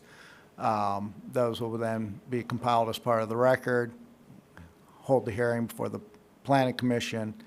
Again, this is legislative. Conversations can be had. This is not quasi-judicial. So that will go forward, then we'll get the agency's comments. Staff will, again, make it a review and analysis based on those comments and the law. That's what will go to the Planning Commission. Planning Commission will do with it as they wish, then that will come to you. So most likely in the fall. So the reason I asked you to run through that is because I think for some people, the natural question is, well, it's an application. There's a process that follows that weighs out all the pros and cons and hashes it all out.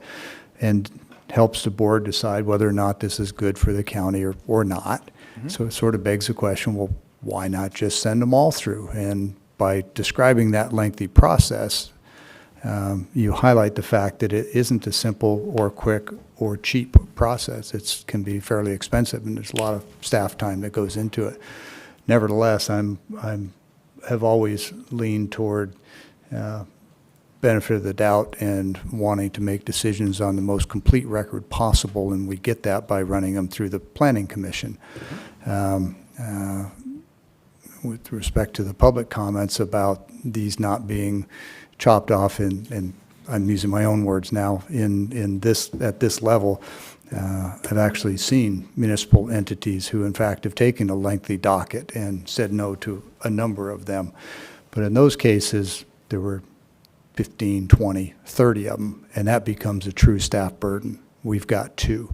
So I don't think that's an overwhelming burden, and I think getting a more complete record is probably in the public's best interest. I will say this process here is different than what I'm used to. Right.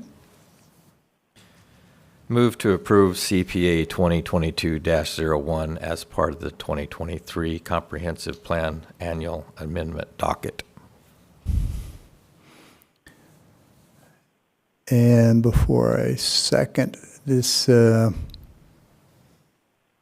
this is the first of 2. This is the not 162.3 acres. Right. Okay, I'll second. There's been a motion and a second for CPA 2022-01. All in favor, say aye. Aye. Aye. Aye. Mr. Chairman, move for approval of Comp Plan Amendment 2022-02 as briefed and presented. Second. There's been a motion and a second for CPA 2022-02. Without further discussion, all in favor say aye. Aye. Aye. Aye. Real quick, you made the motion on the first one too, correct? No. No. Okay, good. Commissioner Mullen I did made the write that first one. right. Okay, just wanted to confirm. Thank you. All right, First thank one's you. pretty easy. The second one is probably more contentious, so I own that one. Thank you, Ms. Thank Bratton. you. So next we'll move down to the Commissioner Administrator updates. Mr. Gonzalez. Commissioner, thank you. Commissioner, it's good to be with you. The discussion of the crisis with prosecutors' offices and Office of Public Defense funding continued.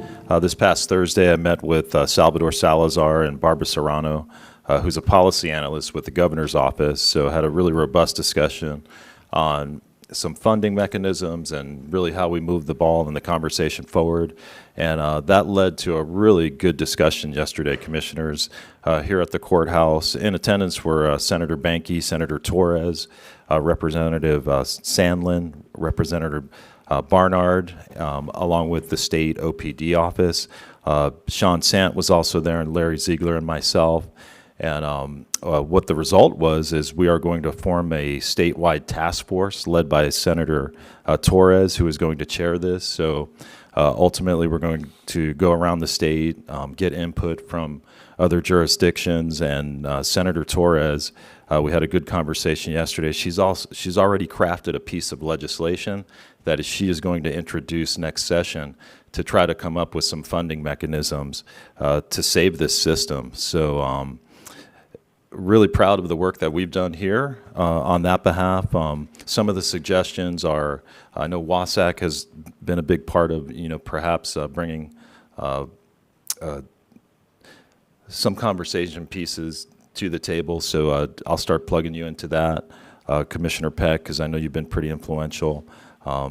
So definitely want to get them involved in some capacity and some other agencies. So we're definitely moving the ball forward. So really happy about that.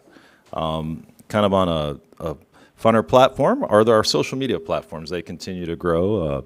Our Facebook page has 1,300 followers now, and Instagram is at 400. So just kind of a fun piece there. So I encourage everybody to follow us, and people seem to be enjoying what we're doing on social media. And it's another kind of the transparency piece. Been meeting regularly with Sheriff Raymond, particularly on the drug possession law with the Blake decision. For the folks out there that don't know, there was a special session, so they altered that a little bit. So basically, knowingly possessing drugs and knowingly using them is now a gross misdemeanor in public. So essentially, the old bill had made drug possession legal, and using it wasn't legal, but it seemed like there was nothing they can do about it. So it's a little bit better fix. We've been working with the city of Pasco to craft our own ordinance in some fashion, but he's definitely keeping a close eye on that, and I've been working closely with the sheriff on that. Also had a chance to meet with Detective Romana Bolano, and she's the one that works on National Night Out, so this is just a huge event.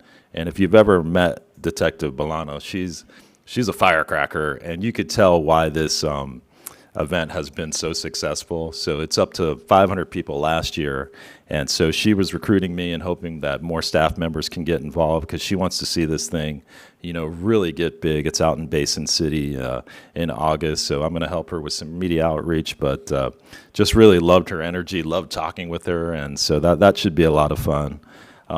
Working on some internal processes with our Strategic Growth Committee, and we're just looking towards the future on some strategic initiatives. Also attended the Tri-City Hispanic Chamber meeting, which is a really good group. Many know I'm a commissioner on Hispanic Affairs for Washington State, and just something of note, our Hispanic Affairs Commission will be in Tri-Cities in June at LIGO, so would love one of the commissioners to attend. That's a good group that obviously works on Latino issues, throughout the state. Attended the board meeting via Zoom, the Board of Health, so trying to get plugged into that a little bit.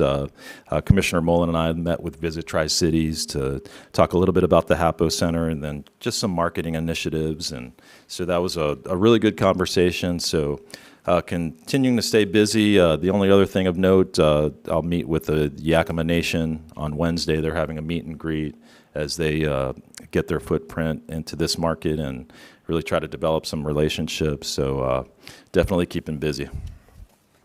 Thank you, Mr. Gonzalez. Commissioner Peck. Excuse me.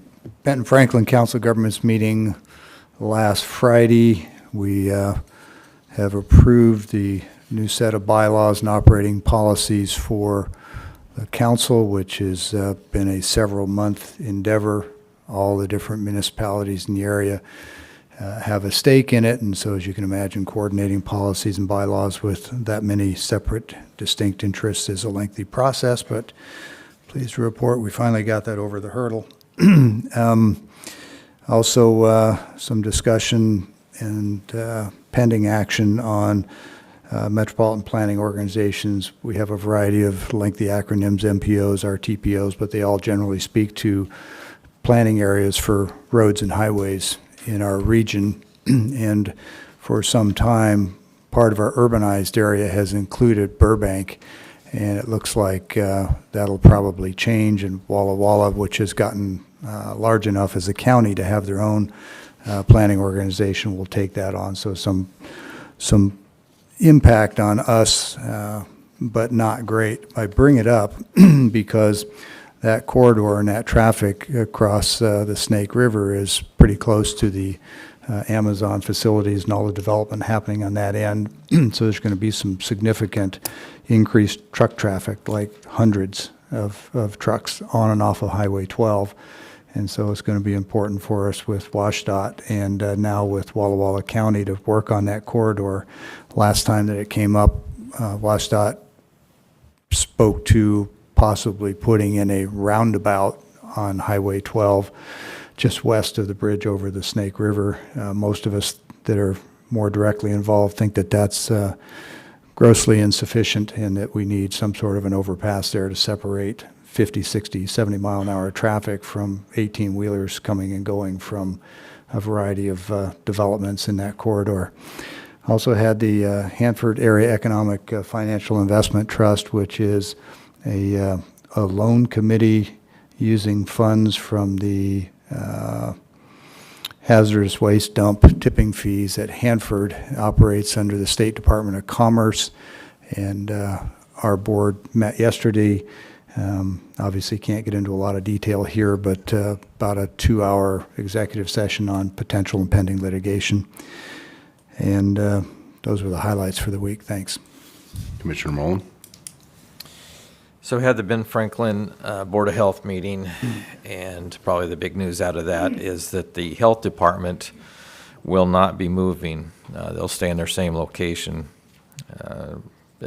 The location they're at now provides better accessibility for the public, and there would have been substantial cost involved in moving them, so they are going to stay right where they're at. Also went with Mike Gonzalez to meet with Director Kevin Lewis and Hector Cruz with Visit Tri-Cities. Had a good meeting there.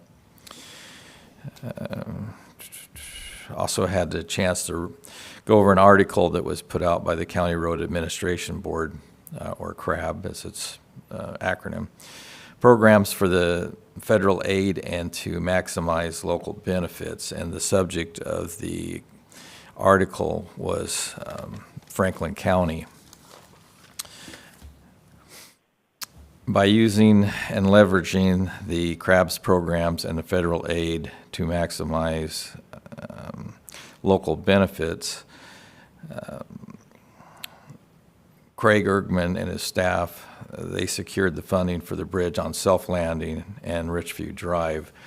The total cost of this bridge was just over $200,000, and by the work of Craig Ergman and his crew, staff, Franklin County's portion was less than $1,400. So just a big thank you to Craig and his staff. I think that projects like this, although they continue to happen with their good work, the public is not necessarily aware of what is happening. And so I just want to acknowledge that and say thank you. We do appreciate everything you do.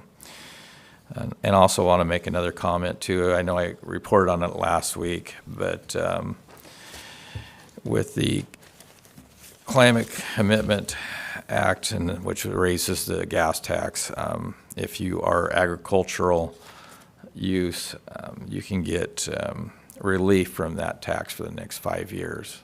And I know that Connell Oil is familiar with it, and I'm sure the other companies are too, but if you have any questions on that, I would reach out to them. So, and that is it for this week. Thank you. So Commissioner Mullen, along with that tax, I believe they're also working on a reimbursement for anybody that's bought fuel from then till now. Okay. From the first. They're also working on that for a reimbursement for anybody in agricultural that did pay the tax. That isn't, I don't think it's in place yet, but they're working on it. Thank you. My last week was the Board of Health, which Commissioner Mullen did a good job on what was discussed there. Columbia Basin Sustainable Water Committee Board meeting, and then the stakeholder meeting. I attended that remotely, then the agenda meetings. So, and I'd just like to say thanks to Mr. Gonzalez. We moved that to Friday, and it seems to be working out pretty good to have that agenda meeting and getting everything in place for the meeting. So, You're welcome. yeah, thank you.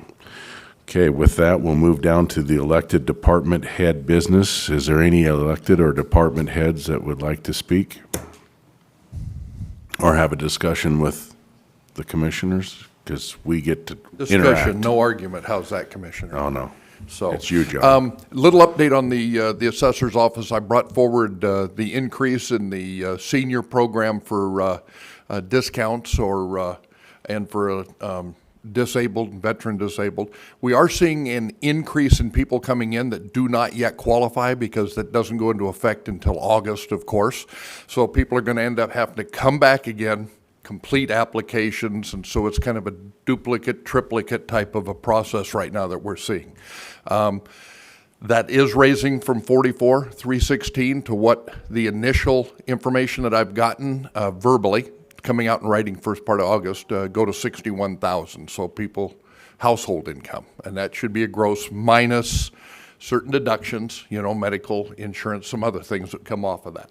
The other thing I want to update commissioners on is we have just over 4,000 parcels, building permits that we are in the process of appraising, which is a lot.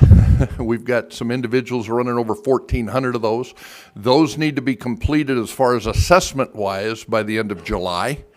In the meantime, we have change of value notices on all of the appraised values of all properties in the county that will be going out a week from tomorrow, next Wednesday. People should start receiving them by the 1st of June. So commissioners, you will be getting phone calls. My office will be getting phone calls. I have full staffing in and around the clock. We're pulling them in off the field for that week or two to answer any questions. These are appraised values of properties. They are not the taxes. If it raises by a certain percentage over last year, that doesn't mean your taxes raised by that much. That means that new value will be calculated in for whatever the levy rate will be for next year. Now, we have seen a slight dropping in some values in some areas, but those are this year, and all of our appraised values that will be these change of value notices are as of last year's sales and comparisons, which stopped January 1 of this year. So the values that everybody will get on their little card or their sheets are based on what the value is, the appraised value of that property as of January 1st of this year, not what's transpired between January 1st and now for any changes in value of property. So wanted to bring that up, get it out to the public, make sure that's aware, and let you know that please forward any of those questions on to my staff, myself, and we will certainly discuss and talk with any of the taxpayers on it. Thank you, John. Any questions? Questions? Thank you. All right, see, no arguments either. No, no argument.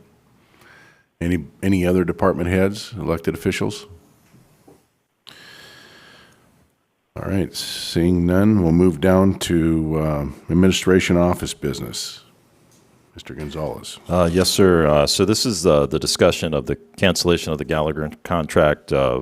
We've talked about this as a group, and this was a salary study that was to come to fruition earlier this year, and the completion date was sometime around August at the cost of around $114,000. So it was a salary parity study to compare with other jurisdictions, and it's kind of gotten off to a slow start, to say the least, in terms of getting the contract finalized.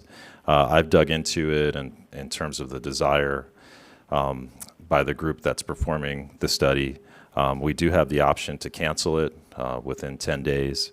I do have our HR folks here if you have any questions, and I know you guys are pretty well briefed on the process, and I think we've gone you guys well before I got here, so you know the certain components of it. The idea is I've been working with our strategic growth committee on this, and this is something you asked me to do, commissioners, was get the temperature of that group, and there wasn't a single one that wanted to continue with that study. The desire was really to take a comprehensive look at the county, more from a strategic growth initiative, certainly do a parity study in some capacity, maybe a little bit smaller. Really the true desire is more of a market analysis, because we're in such a unique place here in the Tri-Cities, right across the river, from an apples to apples comparison with Benton County, where people can have the same exact job and perhaps make 30% more, or you have a facility like Hanford where many of the jobs are in the high 90s to six figures for similar jobs. So we face sort of this insulated job market.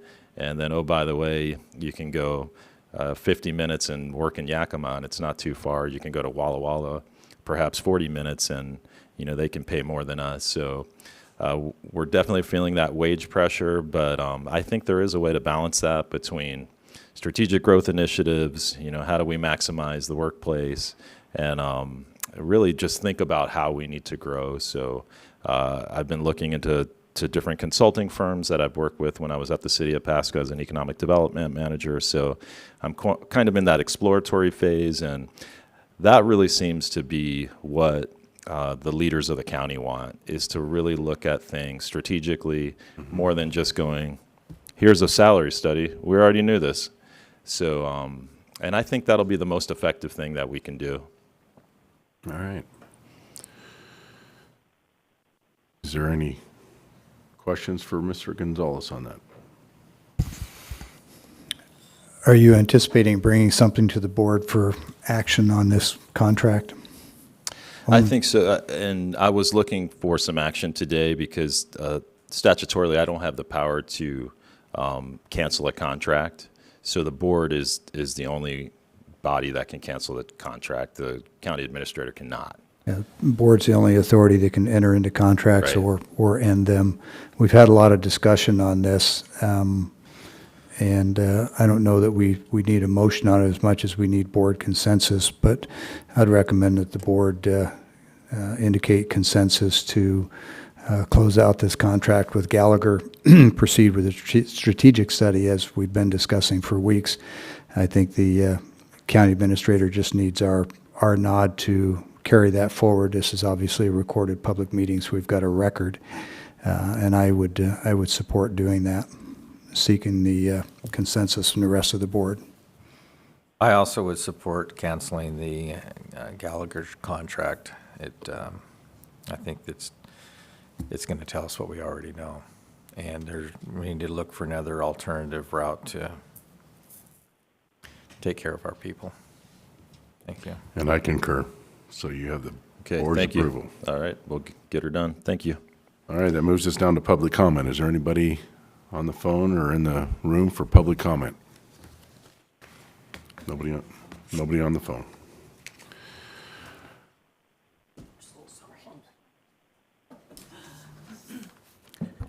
Kathy Sand, Franklin County. Not that I need introduction. Apparently, I made the Tri-City Herald comment section by a courthouse fly, so I'm known in these circles.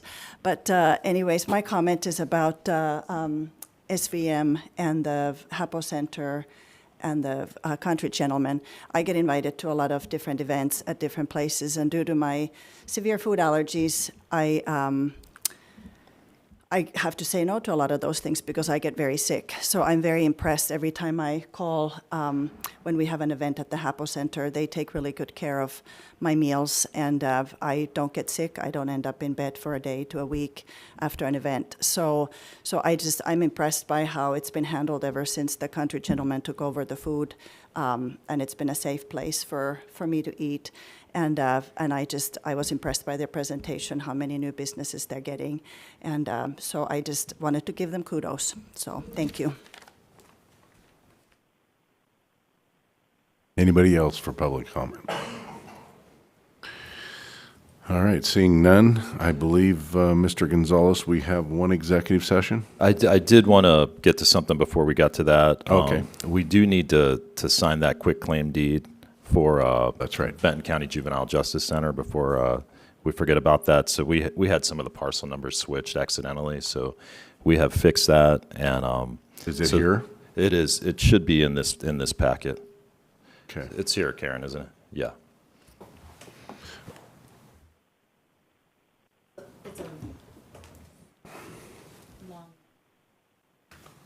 It's the longer one. Your hand is right on it there. There's actually two of them, correct? Yes.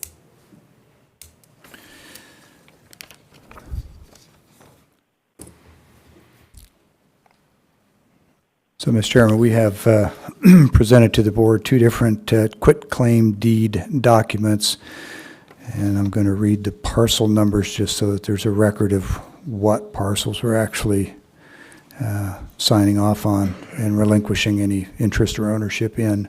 First one is tax parcel, and this is Benton County, 133992020150001.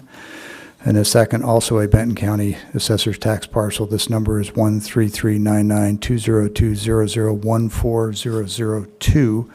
Those are the two parcels that we're all acquainted with that underlie the existing Juvenile Justice Center. One is a fragment park parcel to the southwest of the complex that there was some question about our ownership.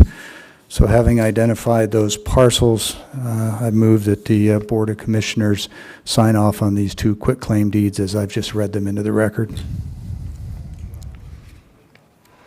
and further authorize the chair to sign on behalf of the board. I do believe we had a motion. Is there a second? Second. There's been a motion and a second to sign off on the quitclaim deeds with Benton County. All in favor, say aye. Aye. Aye. Aye. All right. With that, we have an executive session. Yes, Commissioner, and this executive session was actually requested by SBM. Yes. And, you have the right as a body to refuse, but if you would like to, you can certainly proceed by Absolutely. majority of the board. What do you think we need for time? I would say, depending on how robust the discussion is, I would at least 20 minutes, perhaps 30, but I don't, you want to start with 20, and if Or we maybe come out we early. start with 15 and then Yeah, we let's start can- with 15 if we need to increase it, but let me read the RCW. It's RCW 42.30.140, Section 1, subsection G. This is the case of evaluation for qualifications of an applicant for employment or review of performance of a public employee. Okay. Mr. Chairman, I'm going to request a 5-minute recess and would ask during that recess that somebody consult with our PA's office on the applicability of 1401G to contractors, vice employees. Thanks.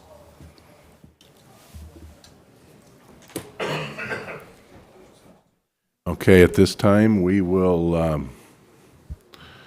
go into a 5-minute recess since we have a commissioner that left.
All right, we have come back from our 5-minute recess. We are back to regular session, and I'd like to announce the May 25th Employee Appreciation Barbecue that's going to happen here out in the parking lot.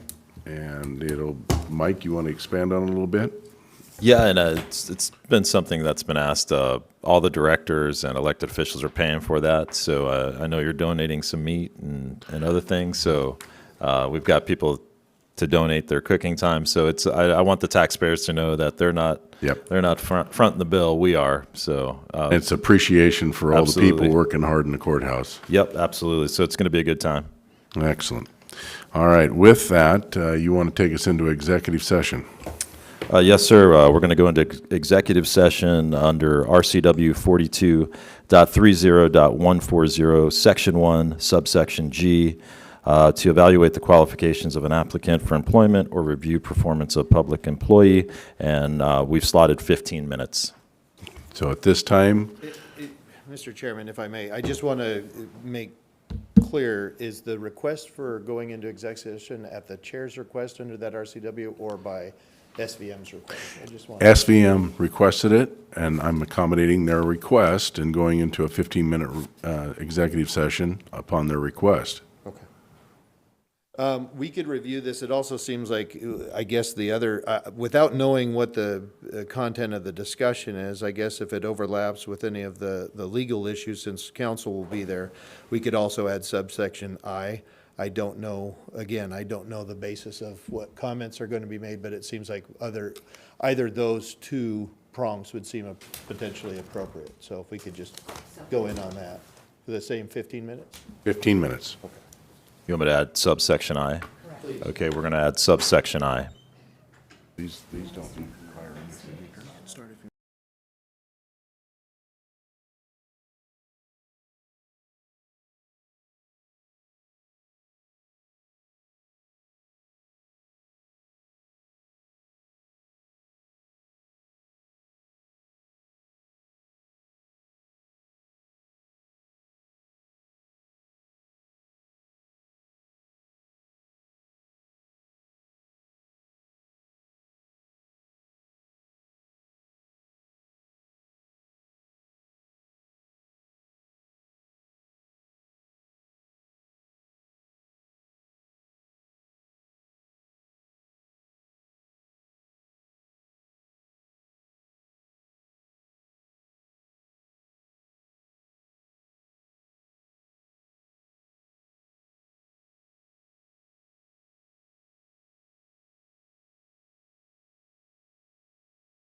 We've come out of executive session. We are going to extend under the same two RCWs for 10 more minutes. At this time, we'll recess to executive session.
Thank you for your time.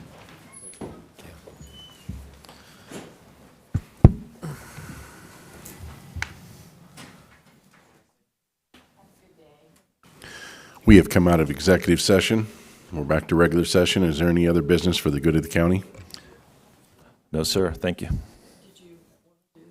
Oh, did you want to do the ARPA? Did you? Yes. Did you guys want to do one more? Yes. Okay. Let's do the ARPA funds. Let me just get.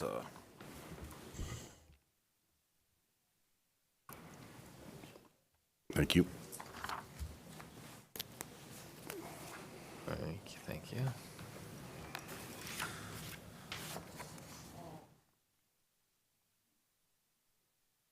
Track negotiations. You want to put it under that one?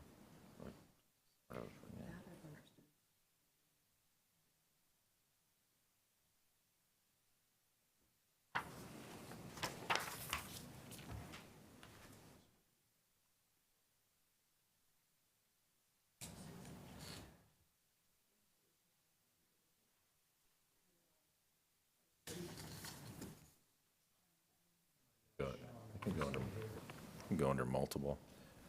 Sean, what's your suggestion for?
So we're just reviewing the ARPA funds designation.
So Shirley, if we could start doing a discussion here. We need to come up with the RCW. Oh. I'm not aware of one that does, not for this.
I've got another meeting in 15 minutes, so. I know. I don't know what's going on here.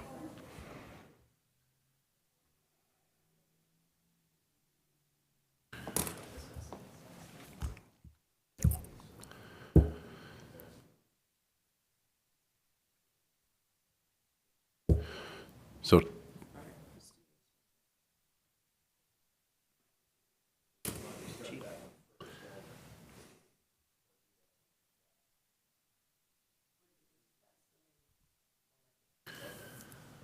we didn't do this for any of the other ARPA fund designations that we went out with. To the Ben Franklin Council of Governments. Huh? Yeah, but that was all by,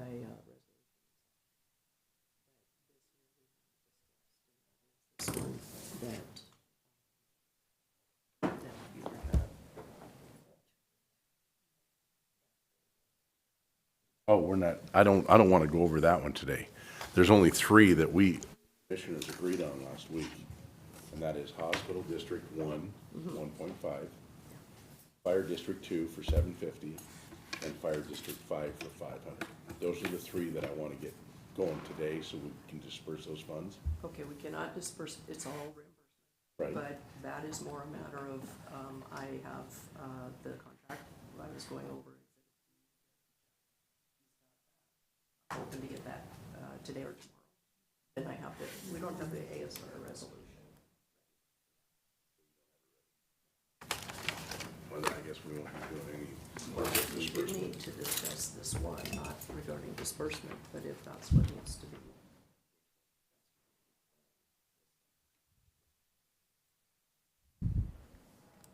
Employee retention incentive. I think we're still working on that a little bit, aren't we, Mr. Gonzalez? The employee, we can't, we don't want to. Yeah, Today, do we? no, not today, because, I mean, we're still looking at that process to see if it's even legal. So I would really like to see next meeting that we have those three ready to go.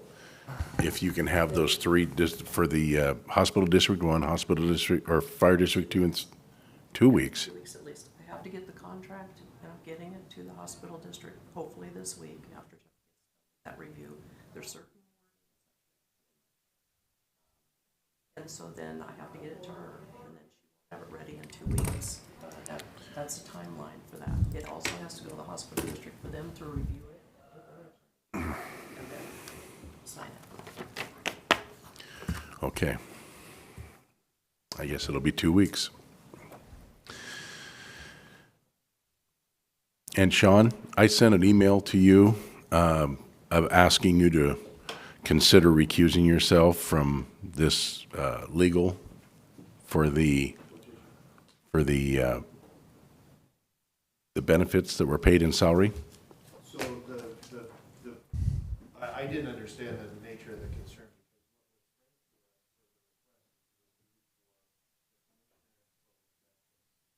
Yeah, I'd like to forward this to the Attorney General and have him look it over. I indicated to the board that I would certainly not object to that. I think the request was for a second opinion, and we haven't even come up with our legal opinion yet. I would definitely be forwarding that on to both the auditor's office as well as to the Attorney General's office for a review after we complete our review.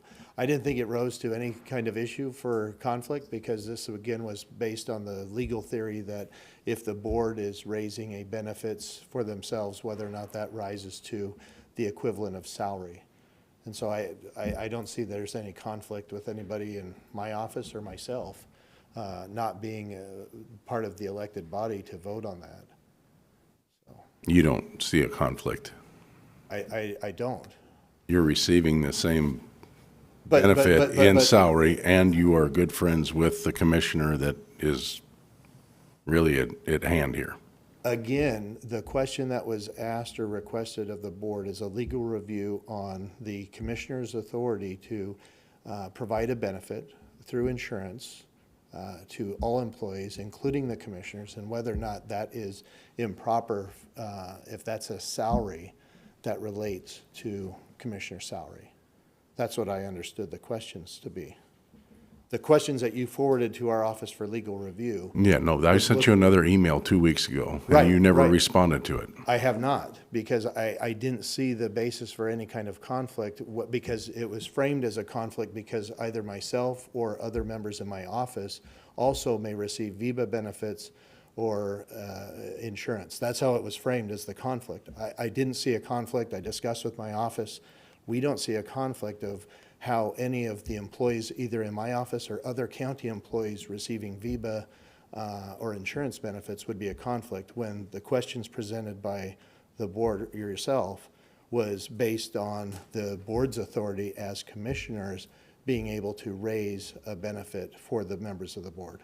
But I'm also raising another concern, and that is your friendship with the commissioner, that this is, Well, I consider myself friends with all the members of the board. okay, then you would have a conflict with each of us. Well, That's why I'm asking you to recuse yourself. I don't think this rises to a nature of a conflict, because we're looking at the legal issues, and I've already acknowledged to you that I would be sending this off, and also hiring probably an additional attorney to give a review of this, because this involves a pretty narrow issue of federal law on ERISA benefits and everything else. And so we are looking with outside counsel, but also I already said to you, we are sending this out to the AG's office and the auditor's office at the state level. So, does that answer your concern? No, or it doesn't. I still have a concern. Still have a concern with us even coming to With you, an with you, initial opinion? Mr. Sand, just with you representing and writing this legal opinion. Okay.